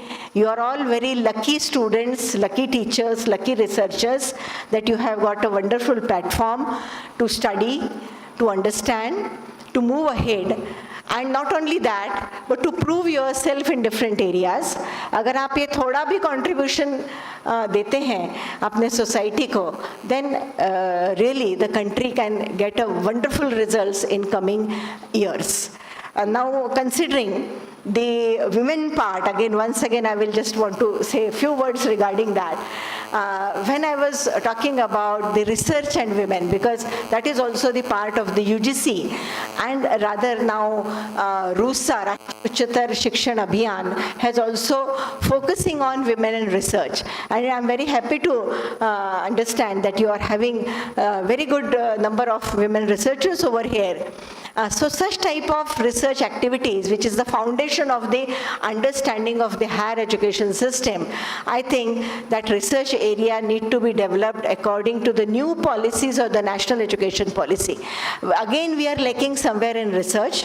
So quality research, new areas of the research, and again the research need to be connected with the entrepreneurship and the innovative activities or the incubation centers where something will come out.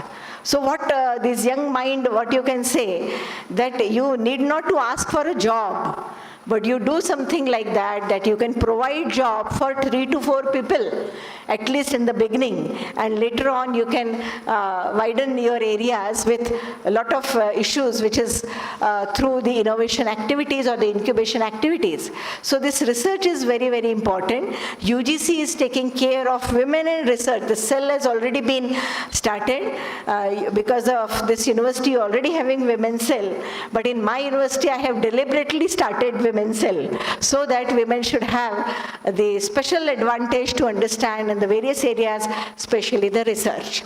And in this research area, the second important part of the women, the curiosity-driven nature. You should always be curious, and because you are a daughter, you will be a mother, then a very good person of the society, you always need to have a curiosity in your mind. आपके मन में उत्सुकता जो रहती है उसका that transformation can be done in the different areas of the development. So there is a lot of things, but whatever we are trying our best to provide the best or quality based education to the student. That is a very important part we are doing, but we have to move ahead. आपने सुना ही होगा बहुत Robert Frost की कविता सबको मालूम है, the woods are lovely, deep and they are quite deep and rooted well, but miles to go before we sleep, miles to go before we sleep. तो हमको बहुत every time, every moment we have to understand and keep on telling our teachers, researchers and students that we have to go on with the different type of steps, understanding every new thing which is coming. It is adoptive. जो भी नई चीज़ बन रही है वो उसको many people say अरे नया चीज़ आ गया, how to do it again and again, but no, new things are always giving you the different opportunities, and the same at the moment we are at the transition period, and I think we need to understand that this national education policy or the adoption of any idea will be very successful for the development of all of us. So you need to think about yourself first, then your family, then society and the nation. I think this chain will definitely bring a lot of milestones in the development of our nation. So I am really thankful to Honorable Vice Chancellor Madam Tulsi Malaji that you have called me for this. I was not aware that university is so close to my city. When I was just thinking in 1.5 hours I have reached here, and with very good roads, so no issues, and I'm really happy that this university is progressing very well. With all these thoughts, we need to keep on exchanging the thoughts, and that can become a wonderful way to proceed ahead for the better system or the bringing of the better educational system in ourselves. since a part of higher education system, I wish you all very good luck, and this particular Foundation Day may bring you a lot of opportunities in coming years for your development. Thank you very much.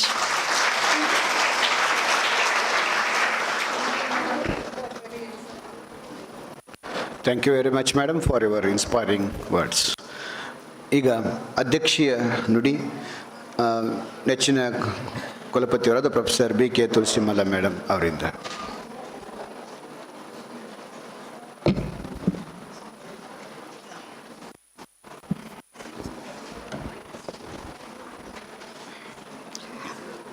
ಎಲ್ಲರಿಗೂ ನಮಸ್ಕಾರ.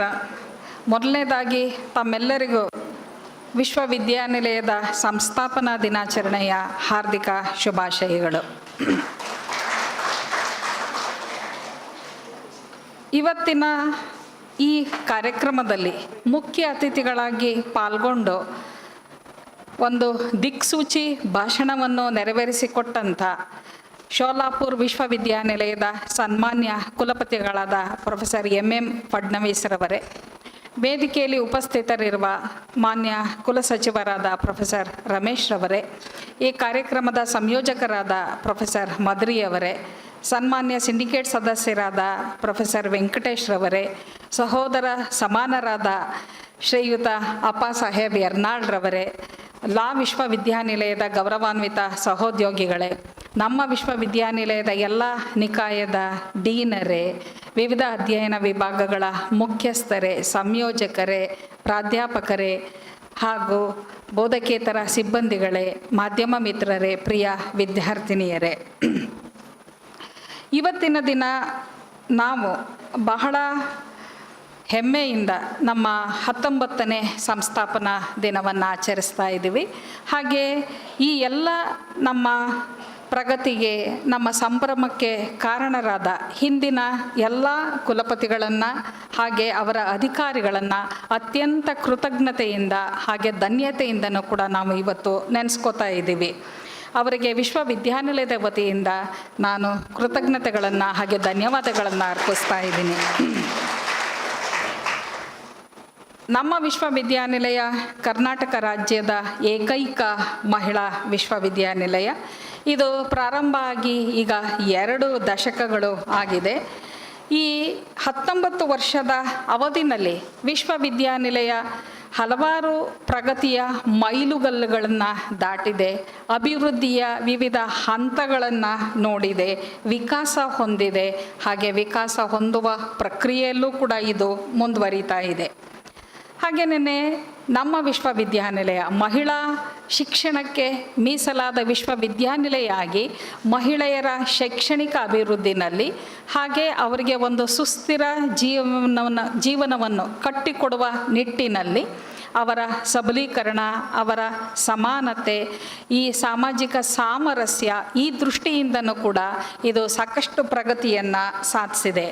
ಹಾಗೆ ಈ ವಿಶ್ವವಿದ್ಯಾನಿಲಯಕ್ಕೆ 12ನೇ ಶತಮಾನದ ವೈರಾಗ್ಯ ನಿಧಿ ಶಿವಶರಣೆ ಅಕ್ಕಮಹಾದೇವರ ಹೆಸರನ್ನು 2017ರಲ್ಲಿ ನಾಮಕರಣ ಮಾಡಿದೆ ಸರ್ಕಾರ. ಈ ಹೆಸರು ಇದೆಯಲ್ಲ, ಇದೇ ಒಂದು ಮಹಿಳಾ ಸಬಲೀಕರಣಕ್ಕೆ ಒಂದು ಹೊಸ ಭಾಷ್ಯನ ಕೊಡ್ತದೆ. ಯಾಕೆಂದರೆ ಅಕ್ಕಮಹಾದೇವಿ ಯಾವಾಗಲೂ ಕೂಡ ಸ್ವಪ್ರಜ್ಞೆಯ ಪ್ರತೀಕ, ಆಕೆ ಜ್ಞಾನದ ಮಹಾಸ್ಫೋಟ. ಇದನ್ನು ದೃಷ್ಟಿಲಿಟ್ಕೊಂಡು ನಾವು ನೋಡಿದರೆ ಇದು ಬಹಳ ಅನ್ವರ್ಥನಾಮ.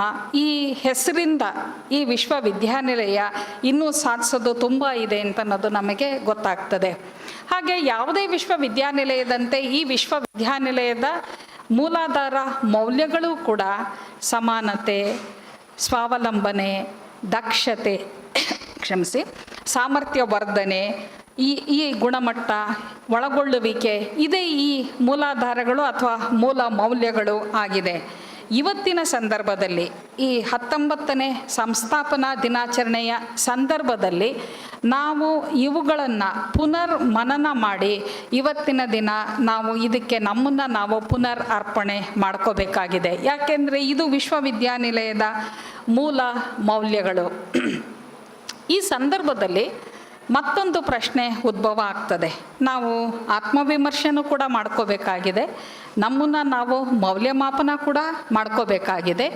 ಈ ಥರದ ಆತ್ಮವಿಮರ್ಶೆ ಮೌಲ್ಯ ಮಾಡ್ಕೊಳೋ ಸಂದರ್ಭದಲ್ಲಿ ನಮ್ಮ ಮುಂದೆ ಎದುರಾಗುವ ಪ್ರಶ್ನೆ ಅಂದರೆ, ನಮ್ಮ 19 ವರ್ಷದ ಪ್ರಗತಿ ಏನು, ನಾವು ಸಾಧಿಸಿರುವ ಸಾಧನೆಗಳು ಏನು, ಹಾಗೆ ಮುಂದೆ ನಾವು ಸಾಗಬೇಕಾಗಿರುವ ದಾರಿ ಏನು, ನಾವು ತಲುಪಬೇಕಾಗಿರುವ ಗುರಿಗಳು ಏನು, ಈ ಗುರಿಗಳನ್ನು ತಲುಪೋದಕ್ಕೆ ನಮ್ಮ ಸಿದ್ಧತೆ ಏನು, ಹಾಗೆ ಈ ಗುರಿಗಳನ್ನು ತಲುಪುವ ಪ್ರಕ್ರಿಯೆಯಲ್ಲಿ ನಮಗೆ ಎದುರಾಗಬಹುದಾದ ಸವಾಲುಗಳು ಏನು, ಹಾಗೆ ಈ ಸವಾಲುಗಳನ್ನು ಹೇಗೆ ನಾವು ಅವಕಾಶಗಳನ್ನಾಗಿ ಪರಿವರ್ತನೆ ಮಾಡಬಹುದು, ಈ ಥರದ ಪ್ರಶ್ನೆಗಳು ನಮ್ಮ ಮುಂದೆ ಉದ್ಭವ ಆಗ್ತದೆ. ಇದ್ರ ಜೊತೆಗೇನೆ ಮುಂದಿನ 20-25 ವರ್ಷಕ್ಕೆ ಈ ವಿಶ್ವವಿದ್ಯಾನಿಲಯದ ಮುನ್ನೋಟ ಏನು, ಇದಕ್ಕೆ ಒಂದು ವಿಷನ್ ಅಂತ ಇರಬೇಕಾಗ್ತದೆ. ಈ ವಿಷನ್ ಏನನ್ನು ಒಳಗೊಂಡಿರಬೇಕಾಗ್ತದೆ, ಇದನ್ನು ಕೂಡ ಈ ಸಂದರ್ಭದಲ್ಲಿ ನಾವು ಬಹಳ ಗಂಭೀರವಾಗಿ ಪರಿಗಣಿಸಬೇಕಾಗಿರುವಂಥ ಪ್ರಶ್ನೆ. ಪ್ರಗತಿಯ ಬಗ್ಗೆ ಮಾತಾಡೋದೇ ಆದರೆ, ಈ ವಿಶ್ವವಿದ್ಯಾನಿಲಯದ ಪ್ರಗತಿಗೆ ಹಲವಾರು ಆಯಾಮಗಳಿದೆ. ನಾವೆಲ್ಲರೂ ಹೆಮ್ಮೆ ಪಡಬಹುದಾದಂಥ, ಹಾಗೆ ನಾವು ಸಂಭ್ರಮ ಪಡಬಹುದಾದಂಥ ಹಲವಾರು ಅಂಶಗಳು ವಿಶ್ವವಿದ್ಯಾನಿಲಯದ ಪ್ರಗತಿನಲ್ಲಿ ನಮಗೆ ಕಾಣಿಸ್ತದೆ. ಒಂದು, ಗ್ರಾಸ್ ಎನ್ರೋಲ್ಮೆಂಟ್ ರೇಷಿಯೋ, ಮಹಿಳೆಯರ ಶಿಕ್ಷಣ. ಮಹಿಳೆಯರು ಶಿಕ್ಷಣ ಪಡಿತಾ ಇರುವರ ಸಂಖ್ಯೆ ನಿರಂತರವಾಗಿ ಹೆಚ್ಚಾಗ್ತಾ ಇದೆ.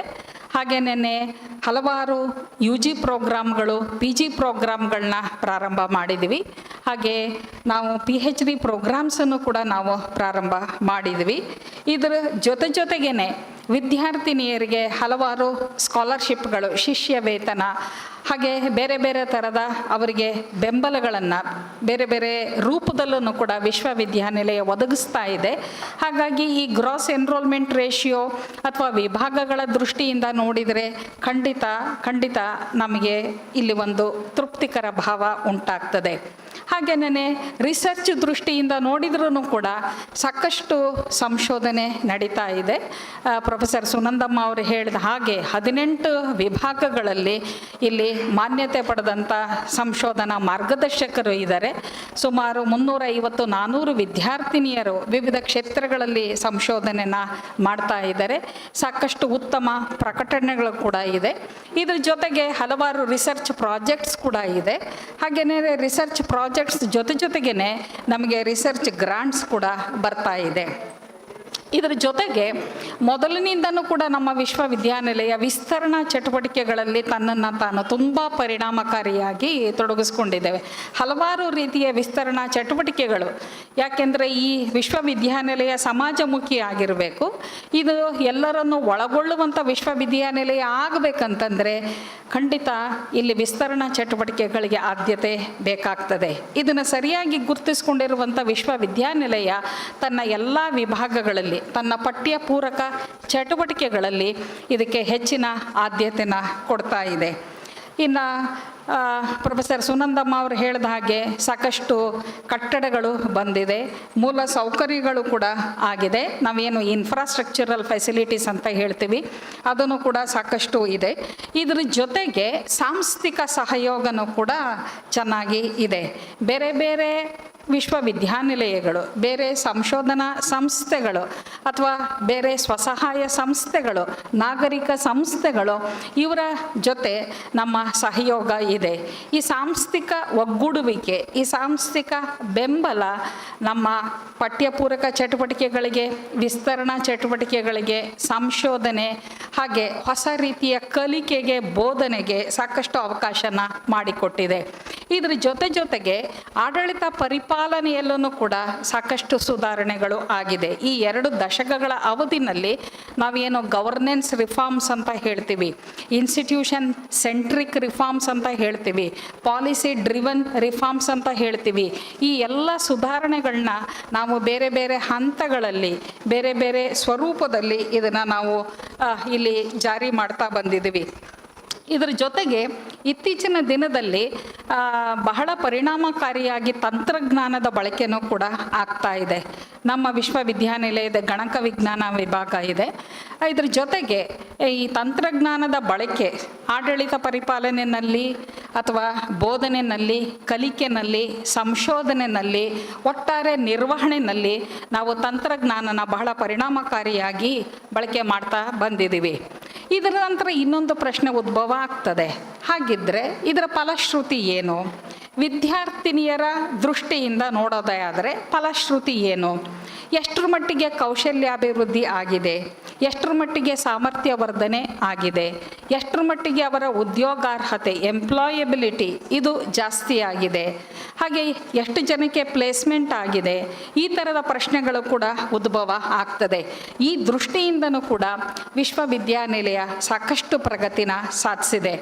ನಮ್ಮ ಅಂಕಿ ಅಂಶಗಳನ್ನು ನಾವು ಪರಿಶೀಲನೆ ಮಾಡಿದರೆ ಇಲ್ಲಿ ಸಾಕಷ್ಟು ಸ್ಕಿಲ್ ಡೆವಲಪ್ಮೆಂಟ್ ಆಗಿರೋ ಅಂಥದ್ದು, ಪ್ಲೇಸ್ಮೆಂಟ್ ಆಗಿರೋ ಅಂಥದ್ದು, ಕಾಂಪಿಟೆನ್ಸೀಸ್ ಡೆವಲಪ್ಮೆಂಟ್ ಆಗಿರೋ ಅಂಥದ್ದು, ಇದೆಲ್ಲದನ್ನು ಕೂಡ ನಾವು ಗಮನಿಸ್ತೀವಿ.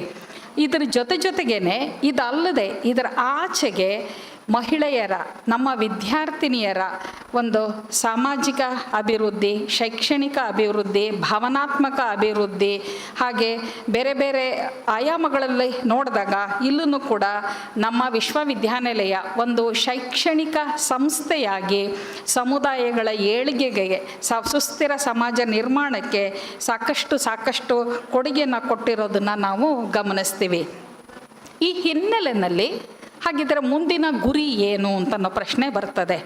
ಯಾಕೆ ಈಗಿನ ಕಾಲಮಾನ ಸಾಕಷ್ಟು ಬದಲಾಗಿದೆ. ಎಲ್ಲ ಆಯಾಮಗಳಲ್ಲೂ ಕೂಡ ಇಲ್ಲಿ ನಾವು ನಮ್ಮ ಕಲ್ಪನೆಗೂ ನಿಲುಕಲಾರದಷ್ಟು ಇಲ್ಲಿ ಬದಲಾವಣೆಗಳಿದೆ. ಬದಲಾವಣೆಗಳಿಗಿಂತ ಪಲ್ಲಟಗಳಂತಲೇ ಹೇಳ್ಬೋದು.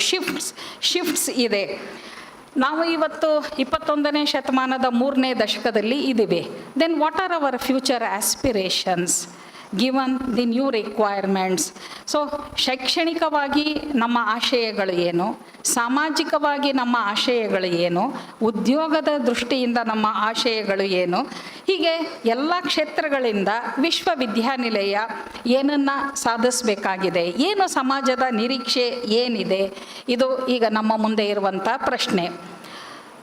ಪ್ರೊಫೆಸರ್ ಫಡ್ನವೀಸ್ ಅವರು ಹೇಳಿದಂತೆ ಈ ಹೊಸ ರಾಷ್ಟ್ರೀಯ ಶಿಕ್ಷಣ ನೀತಿ ನಮಗೆ ಸಾಕಷ್ಟು ಹೊಸ ಅವಕಾಶಗಳನ್ನು ಕೊಟ್ಟಿದೆ. ಸುಮಾರು 3.5 ದಶಕಗಳ ನಂತರ ಒಂದು ರಾಷ್ಟ್ರೀಯ ಶಿಕ್ಷಣ ನೀತಿನ ಸರ್ಕಾರ ಜಾರಿಗೆ ತಂದಿದೆ. ಈ ನೀತಿಯ ಅನ್ವಯ ಇಲ್ಲಿ ಸಾಕಷ್ಟು ಬದಲಾವಣೆಗಳಿಗೆ, ಸಾಕಷ್ಟು ಇಲ್ಲಿ ಪರಿವರ್ತನೆಗಳಿಗೆ ಅವಕಾಶ ಇದೆ. ಹೊಸ ಸಾಧ್ಯತೆಗಳಿದೆ, ಹೊಸ ಆಶಯಗಳು ಇದೆ. ಇದಕ್ಕೆ ಸರಿಯಾಗಿ ನಾವು ನಮ್ಮ ವಿಶ್ವವಿದ್ಯಾನಿಲಯದ ಉದ್ದೇಶಗಳನ್ನು, ಕಾರ್ಯಕ್ರಮಗಳನ್ನು, ಕಾರ್ಯನೀತಿಗಳನ್ನು ನಾವು ಸಂಯೋಜನೆ ಮಾಡಬೇಕಾಗಿದೆ. We have to assign or we have to align our vision and mission in accordance with this national policy and also future aspirations. ಅದರಲ್ಲೂ ಮುಖ್ಯವಾಗಿ ಈ ಹೊಸ ರಾಷ್ಟ್ರೀಯ ಶಿಕ್ಷಣ ನೀತಿ ಲಿಬರಲ್ ಎಜುಕೇಷನ್ ಬಗ್ಗೆ ಮಾತಾಡ್ತದೆ, ಸ್ಕಿಲ್ ಡೆವಲಪ್ಮೆಂಟ್ ಬಗ್ಗೆ ಮಾತಾಡ್ತದೆ, ಕ್ಯಾಪಬಿಲಿಟೀಸ್ ಬಗ್ಗೆ ಮಾತಾಡ್ತದೆ.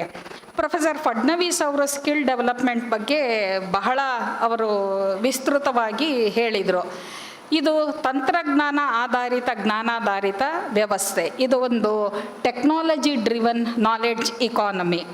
ಸೊ ಇಂಥ ನಾಲೆಡ್ಜ್ ಇಕಾನಮಿನಲ್ಲಿ ನಮಗೆ ಉತ್ಕೃಷ್ಟ ಗುಣಮಟ್ಟದ ಈ ತಂತ್ರಜ್ಞಾನ ಹೊಂದಿರುವಂಥ, ಕೌಶಲ್ಯಗಳನ್ನು ಹೊಂದಿರುವಂಥ ಮಾನವ ಸಂಪನ್ಮೂಲ ಬೇಕಾಗ್ತದೆ. ಯಾಕೆಂದರೆ ಇದು ಒಂದು ಸ್ಪರ್ಧಾತ್ಮಕ ಯುಗ. ಹಾಗಾಗಿ ಹೊಸ ರೀತಿಯ ಕೌಶಲ್ಯಗಳು, ಹೊಸ ರೀತಿಯ ಜ್ಞಾನ ನಮಗೆ ಬೇಕಾಗ್ತದೆ. So particularly in this context, university has to understand the landscape of skills. Skills ಅನ್ನೋದು ಅದು ಒಂದು ಜನರಿಕ್ ಪದ ಆಗಿ ನಾವು ಬಳಕೆ ಮಾಡ್ತೀವಿ. ಆದರೆ ಉದ್ಯೋಗಾರ್ಹತೆ ದೃಷ್ಟಿಯಿಂದ ಅಥವಾ ಅವರ ಅಭಿವೃದ್ಧಿಯ ದೃಷ್ಟಿಯಿಂದ ನಾವು ನೋಡಿದಾಗ, ಸಸ್ಟೈನಬಿಲಿಟಿ ದೃಷ್ಟಿಯಿಂದ ನೋಡಿದಾಗ ಈ ಒಂದೇ ತೆರನಾದ ಕೌಶಲ್ಯಗಳು ನಮಗೆ ಸಾಕಾಗೋದಿಲ್ಲ. ಹಾಗಾಗಿ ಬೇರೆ ಬೇರೆ ತೆರನಾದ ಸ್ಕಿಲ್ಸ್ ಕೂಡ ನಮಗೆ ಬೇಕಾಗ್ತದೆ. Even with respect to employability skills, it is not at all generic in nature. ಈಗ ಒಬ್ಬ ಟೀಚರ್ ಆಗೋದಕ್ಕೆ ಬೇರೆ ಥರದ ಸ್ಕಿಲ್ ಬೇಕಾಗ್ತದೆ, ಒಬ್ಬ ಡಾಕ್ಟರ್ ಆಗೋದಕ್ಕೆ ಬೇರೆ ಥರದ ಸ್ಕಿಲ್ ಬೇಕಾಗ್ತದೆ. ಹಾಗಾಗಿ ನಮ್ಮ ವಿದ್ಯಾರ್ಥಿನಿಯರು ಯಾವ ಯಾವ ಥರದ ಕೌಶಲ್ಯಗಳನ್ನು ಕಲಿತಾರೆ, ಈ ಕೌಶಲ್ಯಗಳನ್ನು ನಮ್ಮ ಪಠ್ಯಕ್ರಮದಲ್ಲಿ ಹೇಗೆ ನಾವು ಸಮನ್ವಯ ಮಾಡಿ ಅದನ್ನು ಅವರಿಗೆ ಕಲಿಸ್ತೀವಿ, ಅದು ಬಹಳ ಮುಖ್ಯ ಆಗ್ತದೆ. That is integrating skill development programs or integrating landscape of skills with our graduate and PG programs and also learning achievements.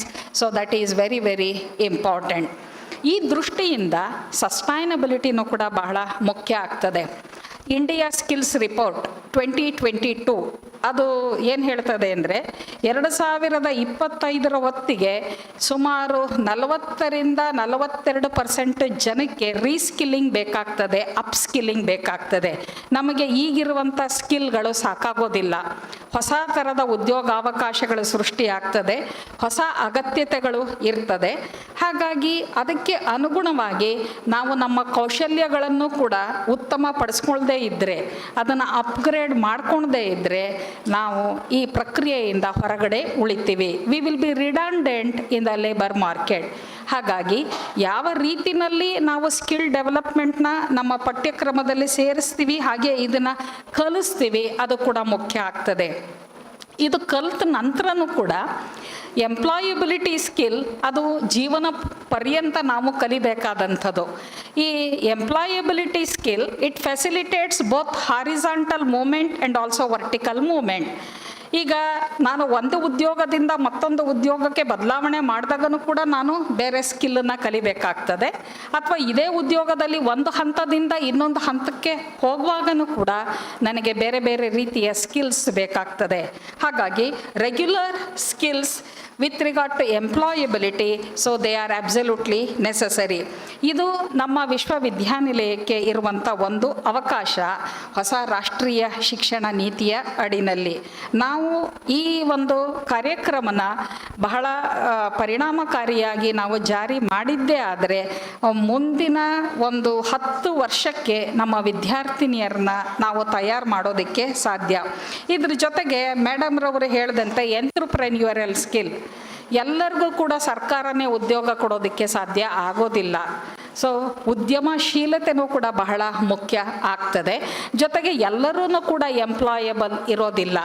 ನಾನು ಮತ್ತೆ ಇಂಡಿಯಾ ಸ್ಕಿಲ್ಸ್ ರಿಪೋರ್ಟ್ 2022 ರಿಪೋರ್ಟ್ನೇ ಉಲ್ಲೇಖ ಮಾಡೋದೇ ಆದರೆ ಒಟ್ಟಾರೆ ಮಹಿಳೆಯರಲ್ಲಿ 52% ಮಾತ್ರ ಎಂಪ್ಲಾಯಬಲ್, ಹಾಗೆ ಪುರುಷರಲ್ಲಿ ಕೇವಲ 46% ಮಾತ್ರ ಎಂಪ್ಲಾಯಬಲ್. ಸೊ ಈ ಥರದಲ್ಲಿ ನಾವು ನೋಡಿದರೆ ಇನ್ನು 48% ಮಹಿಳೆಯರು ಎಂಪ್ಲಾಯಬಲ್ ಅಲ್ಲ ಅಂತಾದರೆ ಅವರನ್ನು ಮುಖ್ಯವಾಹಿನಿಗೆ ತರೋದು ಹೇಗೆ? ಅವರನ್ನು ಮುಖ್ಯವಾಹಿನಿಗೆ ತರೋದಕ್ಕೆ ನಮಗೆ ಬೇರೆ ಥರದ ಚಟುವಟಿಕೆಗಳು, ಈ ಥರದ ಎಂಟ್ರಪ್ರೆನ್ಯೂರಲ್ ಆ್ಯಕ್ಟಿವಿಟೀಸ್ ಅಥವಾ ಬೇರೆ ಲೈಫ್ ಸಪೋರ್ಟ್ ಸಿಸ್ಟಮ್ ಅಥವಾ ಬೇರೆ ಲೈವ್ಲಿಹುಡ್ ಆಪರ್ಚುನಿಟೀಸ್ ನಾವು ಇದನ್ನು ಕ್ರಿಯೇಟ್ ಮಾಡಬೇಕಾಗ್ತದೆ. ಇದನ್ನು ವಿಶ್ವವಿದ್ಯಾನಿಲಯ ಹೇಗೆ ಮಾಡ್ತದೆ? ಇದು ಕೂಡ ನಮ್ಮ ಮುಂದೆ ಇರುವಂಥ ಪ್ರಶ್ನೆ.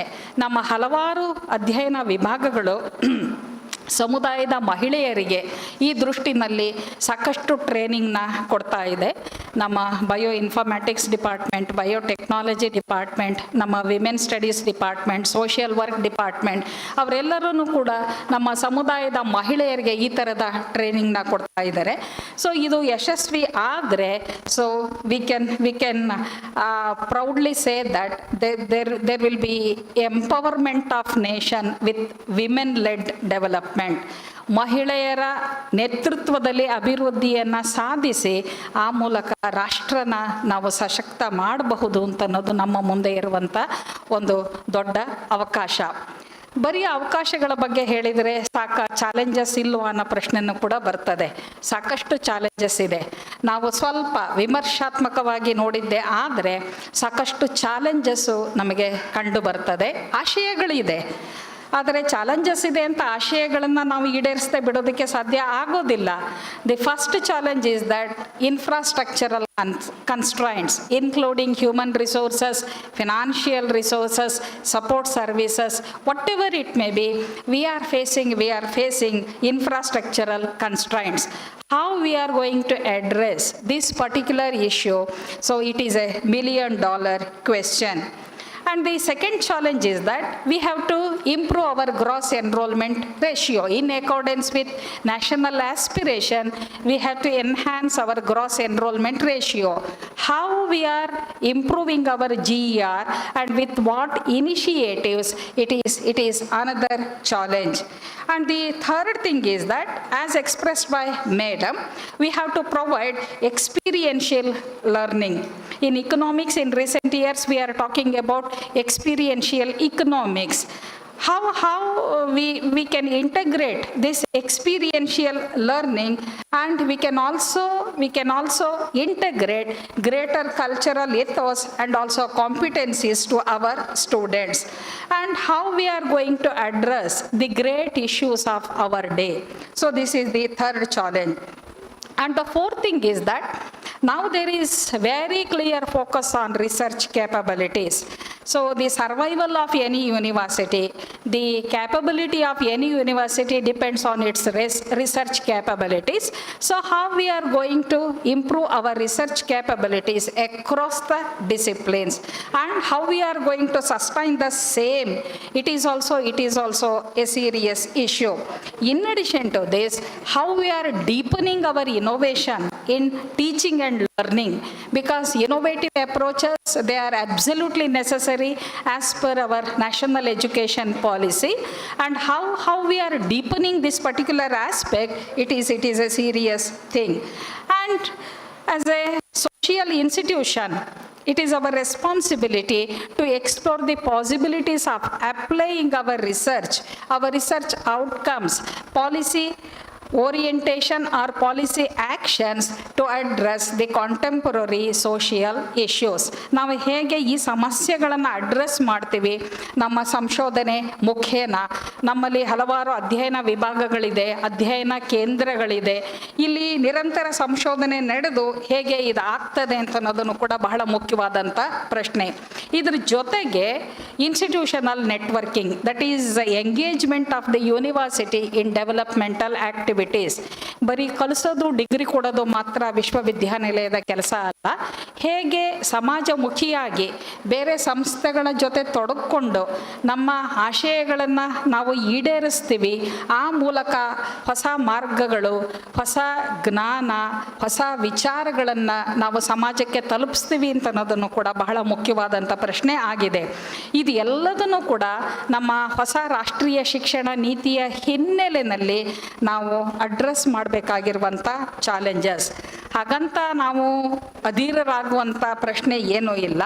When we look to the future, ನಮ್ಮ ಒಂದು ಮುನ್ನೋಟ, ನಾವು ಮುಂದಿನ 20-25 ವರ್ಷಕ್ಕೆ ಒಂದು ಮುನ್ನೋಟ ಅಂತ ಹೇಳೋದೇ ಆದರೆ, so we have to be progressive. ಇಷ್ಟು ದಿನ ನಾವು ಏನು ಕೆಲಸ ಮಾಡಿದ್ದೀವಿ ಆ ಕೆಲಸನ ನಾವು ಹಿಂದೆ ಇಟ್ಕೊಂಡು ಮುಂದಿನ ದಿನದಲ್ಲಿ ಇನ್ನಷ್ಟು ಪರಿಣಾಮಕಾರಿಯಾಗಿ ನಾವು ಮುಂದೆ ಹೋಗಬೇಕಾಗಿದೆ. We require very progressive, forward looking policies. ಜೊತೆಗೆ we have to be responsive. ನಮ್ಮ ಪ್ಯಾಂಡಮಿಕ್ ಇರಬಹುದು, ಅಥವಾ ಈಗ ಆಗಿರುವಂಥ ಸಾಮಾಜಿಕ ಸ್ಥಿತ್ಯಂತರಗಳಿರಬಹುದು, ಆರ್ಥಿಕ ಬದಲಾವಣೆಗಳಿರಬಹುದು. ಈ ಬದಲಾವಣೆಗಳಿಗೆ ಹೇಗೆ ನಮ್ಮನ್ನು ನಾವು ಈಗ ಇದಕ್ಕೆ ಒಡ್ಡುತ್ತೀವಿ, ನಮ್ಮ ವಿದ್ಯಾರ್ಥಿನಿಯರನ್ನು ಹೇಗೆ ನಾವು ಇದಕ್ಕೆ ತಯಾರು ಮಾಡ್ತೀವಿ, ಅದು ಕೂಡ ಮುಖ್ಯ ಆಗ್ತದೆ. ಹಾಗಾಗಿ we have to be responsive. ಈ ಜವಾಬ್ದಾರಿನೂ ಕೂಡ ನಾವು ಇಟ್ಕೋಬೇಕಾಗ್ತದೆ. ಇದ್ರ ಜೊತೆಗೆ so promoting equity, promoting inclusiveness, so these are absolutely necessary. Equality is different from equity. So as a women's university, so we are for equity. So ಹೇಗೆ ನಾವು ಎಕ್ವಿಟಿನ ಹೇಗೆ ನಾವು ಪ್ರತಿಪಾದನೆ ಮಾಡ್ತೀವಿ ಅದು ಕೂಡ ಬಹಳ ಮುಖ್ಯ ಆಗ್ತದೆ. So over A period of 19 years we have grown a lot, and we are, as a university, we are moving forward with more access, with improved quality and also equity. And as a university, we believe in high expectations. High expectations ಯಾವತ್ತೂ ಕೂಡ ತಪ್ಪಲ್ಲ, ಇಟ್ಕೋಬೇಕಾಗ್ತದೆ. So as a university, we believe in high expectations, and as usual, we have a strong passion for learning. We are seeking ways to advance knowledge and also educate our students to make a difference in our society. ಕೊನೆಯದಾಗಿ ನಾನು Aristotle ಅವರ ಒಂದು ಸೇಯಿಂಗಿಂದ ನನ್ನ ಮಾತನ್ನು ಮುಗಿಸ್ತಾ ಇದ್ದೀನಿ. So Aristotle ಅವರು ಏನು ಹೇಳ್ತಾರೆ ಅಂದರೆ, excellence is never an accident, it is always the result of high intentions, sincere efforts and intelligent implementation. It takes great to achieve great things. So ನಮ್ಮ ವಿಶ್ವವಿದ್ಯಾನಿಲಯಕ್ಕೆ ಇದು ಎಲ್ಲದನ್ನು ಕೂಡ ಇದೆ. We have the grit to achieve greatness in all spheres. ಇವತ್ತಿನ ದಿನ ನಾವು ಈ ಸಂಕಲ್ಪನ ಮಾಡ್ತಾ ಈ ಮೂಲ ಮೌಲ್ಯಗಳಿಗೆ, ಹೊಸ ಆಶಯಗಳಿಗೆ, ಹೊಸ ಸವಾಲುಗಳಿಗೆ ನಮ್ಮನ್ನು ನಾವು ತೆರೆದುಕೊಳ್ತಾ ಈ ಅವಕಾಶಗಳನ್ನು ಸದ್ಬಳಕೆ ಮಾಡ್ಕೊಳ್ಳೋಣ ಅಂತ ಆಶಿಸ್ತಾ, ಎಂದಿನಂತೆ ನಿಮ್ಮ ಬೆಂಬಲ ಸಹಕಾರನ ಕೋರ್ತಾ ನನ್ನ ಮಾತನ್ನು ಮುಗಿಸ್ತಾ ಇದ್ದೀನಿ. ಎಲ್ಲರಿಗೂ ನಮಸ್ಕಾರ.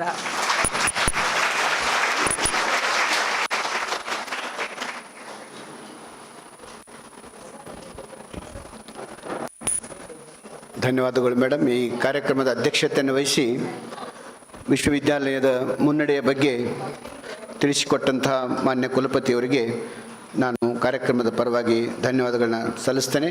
ಅದೇ ಸಂದರ್ಭದಲ್ಲಿ ಇಂದಿನ ಸಂಸ್ಥಾಪನಾ ದಿನದ ನೆನಪಿಗಾಗಿ ಬೋಧಕೇತರ ಸಿಬ್ಬಂದಿಯವರಾದ ವಿಜಯಕುಮಾರ್ ಅವರು ಒಂದು ನೆನಪಿನ ಕಾಣಿಕೆಯನ್ನು ಕೊಡೋದಕ್ಕೆ ಇಷ್ಟಪಟ್ಟಿದ್ದಾರೆ. ಅವರಿಗೆ ನಾನು ಮೇಡಮ್ಗೆ ಅದನ್ನು ನೀಡಬೇಕು ಅಂತ ಕೇಳ್ಕೊತೀನಿ.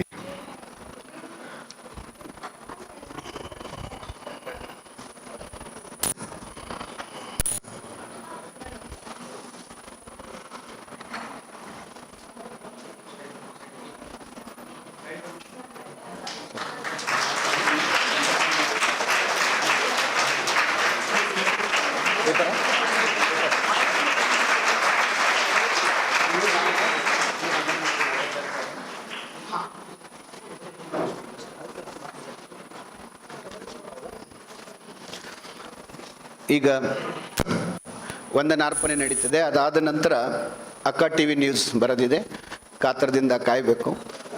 ಈಗ ನಾನು ವಂದನಾರ್ಪಣೆಗಾಗಿ ಈ ಕಾರ್ಯಕ್ರಮ ಸಂಯೋಜಕರಾದ ಪ್ರೊಫೆಸರ್ ಮದ್ರಿ ಸರ್ ಅವರಿಗೆ ಕೇಳ್ಕೊಳ್ತೇನೆ.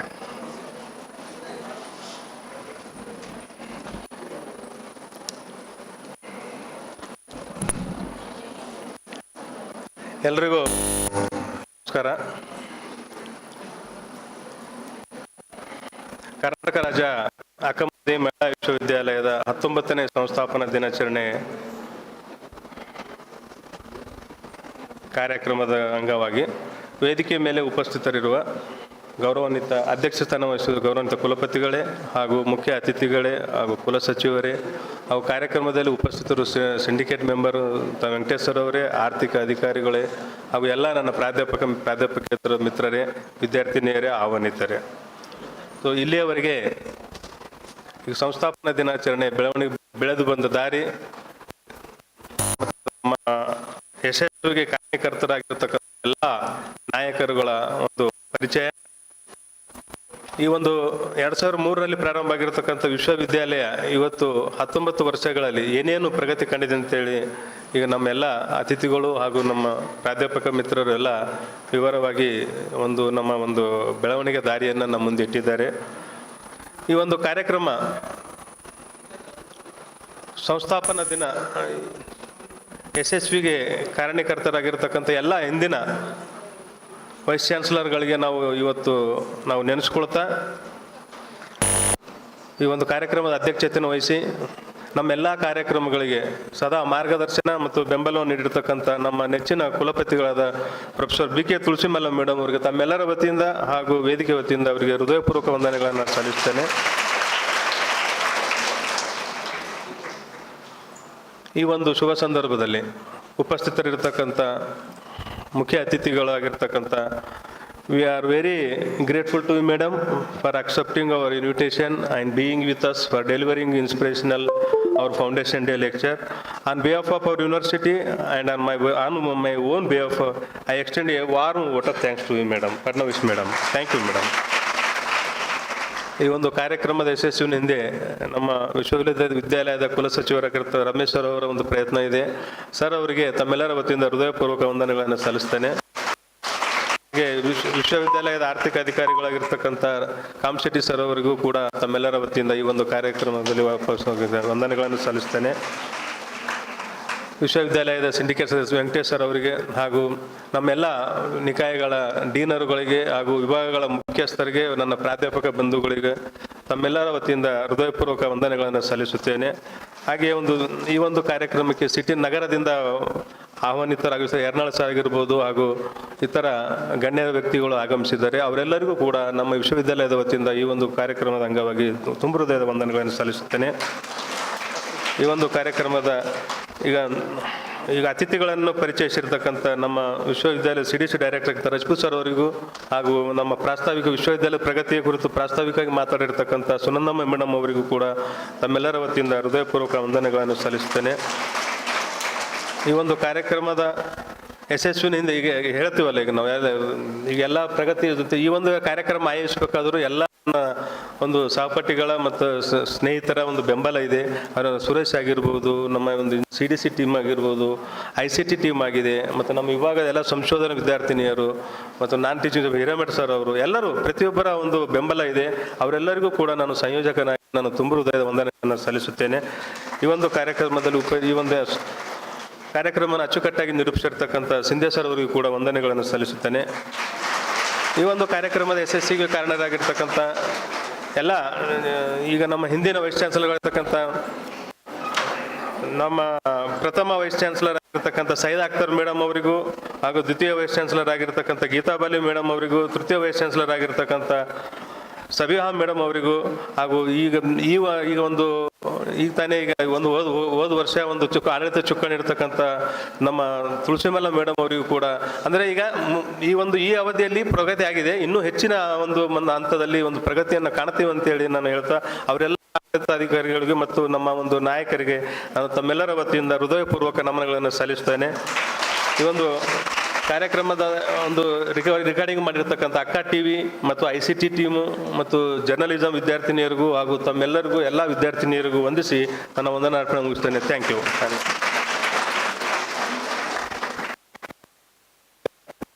ಈ ಕಾರ್ಯಕ್ರಮವನ್ನು ಅತ್ಯಂತ ಯಶಸ್ವಿಯಾಗಿ ಸಂಘಟಿಸಿರುವ ಡಾಕ್ಟರ್ DM ಮದ್ರಿ ಸರ್ ಅವ್ರಿಗೂ ಕೂಡ ವಿಶ್ವವಿದ್ಯಾಲಯದ ಪರವಾಗಿ ಧನ್ಯವಾದಗಳನ್ನ ಅರ್ಪಿಸ್ತಾ ಇದ್ದೇನೆ. ಈಗ ಮಹಿಳಾ ಧ್ವನಿ ಪ್ರಾಯೋಗಿಕ ಪತ್ರಿಕೆ ಜರ್ನಲಿಸಂನ ವಿದ್ಯಾರ್ಥಿನಿಯರು ತಂದಿದ್ದಾರೆ ಸಚಿತ್ರ ಪತ್ರಿಕೆ. ಈ ಕಾರ್ಯಕ್ರಮದ ಕುರಿತು I request honourable vice chancellor Fadnavis madam and vice chancellor to release the editorial team ಅವರು ಬರಬೇಕು ಮತ್ತು ಜರ್ನಲಿಸಂನ ಮುಖ್ಯಸ್ಥರಾದ ಪ್ರೊಫೆಸರ್ ಓಂಕಾರ ಗೌಡ ಕಾಕಡೆ ಸರ್ ಅವರು ಕೂಡ ವೇದಿಕೆಗೆ ಬರಬೇಕು.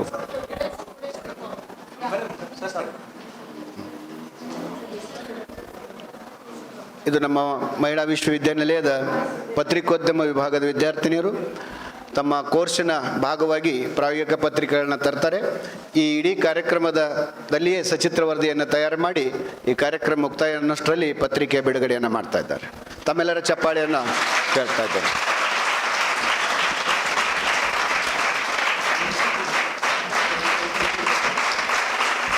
ಈ ವಿದ್ಯಾರ್ಥಿನಿಯರಿಗೆ ಮಾರ್ಗದರ್ಶನ ನೀಡಿದಂಥ ಓಂಕಾರ ಗೌಡ ಕಾಕಡೆ, ಸಂದೀಪ್ ಸರ್ ಮತ್ತು ಡಾಕ್ಟರ್ ತಹಮೀನಾ ಕೋಲಾರ್ ಸಂಶೋಧನಾ ವಿದ್ಯಾರ್ಥಿನಿಯರು ಕೂಡ ಇದರಲ್ಲಿ ಭಾಗಿಯಾಗಿದ್ದಾರೆ. ಇಡೀ ತಂಡಕ್ಕೆ ತಮ್ಮೆಲ್ಲರ ಪರವಾಗಿ ಅಭಿನಂದನೆಗಳನ್ನು ಸಲ್ಲಿಸ್ತಾ ಇದ್ದೇವೆ.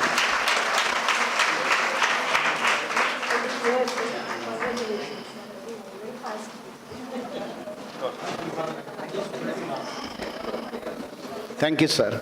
ಇದೀಗ ಕಾರ್ಯಕ್ರಮದ ಅಂತಿಮ ಘಟ್ಟ ಮಹಿಳಾ ಧ್ವನಿ ಪತ್ರಿಕೆ ಆಯಿತು. ಅಕ್ಕ TV ನ್ಯೂಸ್ ನಿಮ್ಮ ಮುಂದೆ ಬರುತ್ತೆ. ಅದಾದ ನಂತರ ಸೂಚನೆ ಇದೆ, ಎಲ್ಲ ವಿದ್ಯಾರ್ಥಿನಿಯರು ಇಲ್ಲೇ ಆಸೀನರಾಗಿರಬೇಕು. Thank you.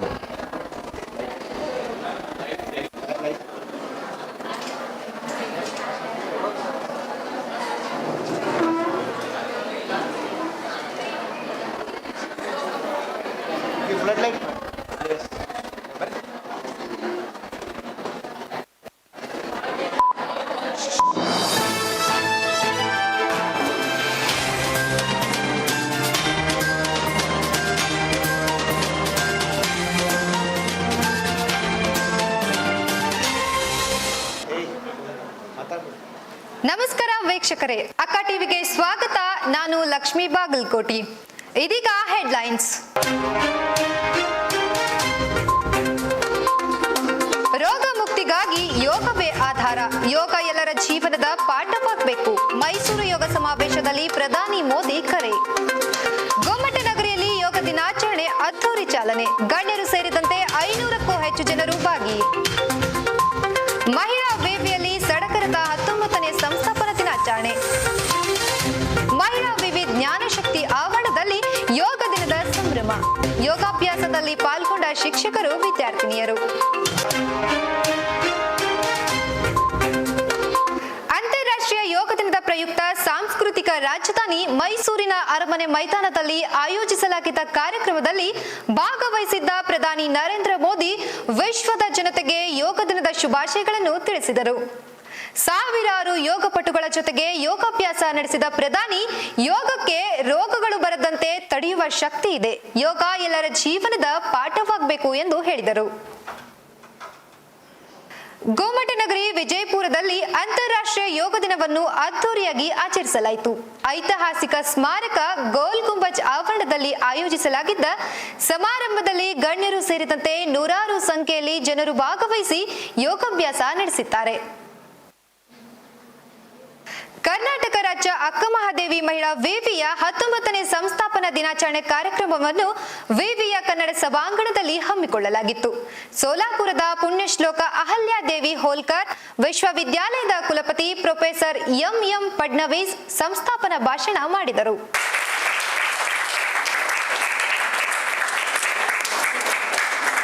Every field is very important. Every field has its own area to understand. The specialization which you are getting, that you can develop your own personality. आप अपना personality का व्यक्तिमत्व का बहुत अच्छा यूज कर सकते हैं. ಮಹಿಳಾ ವಿವಿ ಕುಲಪತಿ ಪ್ರೊಫೆಸರ್ ಬಿಕೆ ತುಳಸಿಮಾಲಾ ಕಾರ್ಯಕ್ರಮದ ಅಧ್ಯಕ್ಷತೆಯನ್ನು ವಹಿಸಿದ್ದರು. ಕಾರ್ಯಕ್ರಮದಲ್ಲಿ ಕುಲಸಚಿವ ಪ್ರೊಫೆಸರ್ ರಮೇಶ್ ಕೆ, ಕಾರ್ಯಕ್ರಮ ಸಂಯೋಜಕ ಪ್ರೊಫೆಸರ್ ಡಿಎಂ ಮದರಿ, ಸಿಂಡಿಕೇಟ್ ಸದಸ್ಯ ಪ್ರೊಫೆಸರ್ ವೆಂಕಟೇಶ್, ಸಮಾಜ ಕಾರ್ಯಕರ್ತ ಅಪ್ಪ ಸಾಹೇಬ್ ಯರ್ನಾಳ್, ವಿವಿಧ ನಿಕಾಯಗಳ ಡೀನರು, ವಿಭಾಗಗಳ ಮುಖ್ಯಸ್ಥರು, ಪ್ರಾಧ್ಯಾಪಕರು, ಸಂಶೋಧನಾ ಮತ್ತು ಸ್ನಾತಕೋತ್ತರ ವಿದ್ಯಾರ್ಥಿನಿಯರು, ಬೋಧಕೇತರ ಸಿಬ್ಬಂದಿಗಳು ಭಾಗಿಯಾಗಿದ್ದರು. ವಿಜಯಪುರದ ಕರ್ನಾಟಕ ರಾಜ್ಯ ಅಕ್ಕಮಹಾದೇವಿ ಮಹಿಳಾ ವಿಶ್ವವಿದ್ಯಾನಿಲಯದಲ್ಲಿ ಅಂತಾರಾಷ್ಟ್ರೀಯ ಯೋಗ ದಿನಾಚರಣೆಯನ್ನು ಆಚರಿಸಲಾಯಿತು. ಗುಣದಾಳದ ಕಲ್ಯಾಣೇಶ್ವರ ಮಠದ ಪರಮ ಪೂಜ್ಯ ಡಾಕ್ಟರ್ ವಿವೇಕಾನಂದ ದೇವರು ಸಮಾರಂಭವನ್ನು ಉದ್ಘಾಟಿಸಿದರು.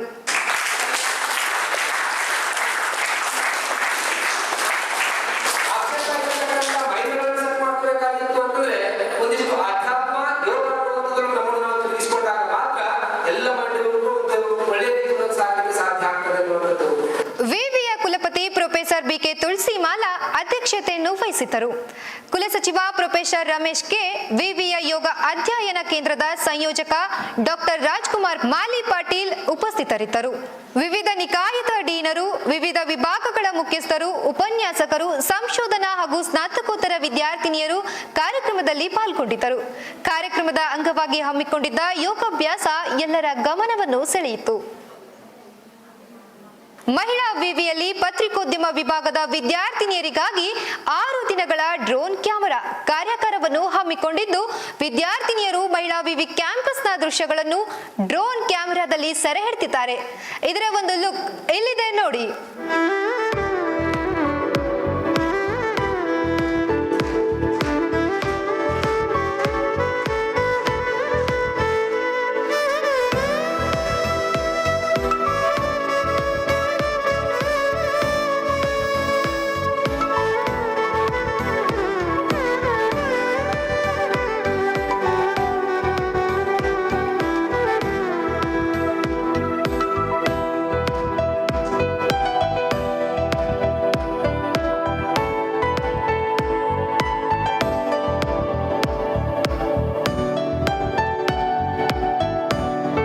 ಇದೆಷ್ಟು ಈ ಹೊತ್ತಿನ ಸುದ್ದಿ ಮತ್ತು ಮನರಂಜನೆಗಾಗಿ ಸಬ್ಸ್ಕ್ರೈಬ್ ಮಾಡಿ ಅಕ್ಕ ಟಿವಿ.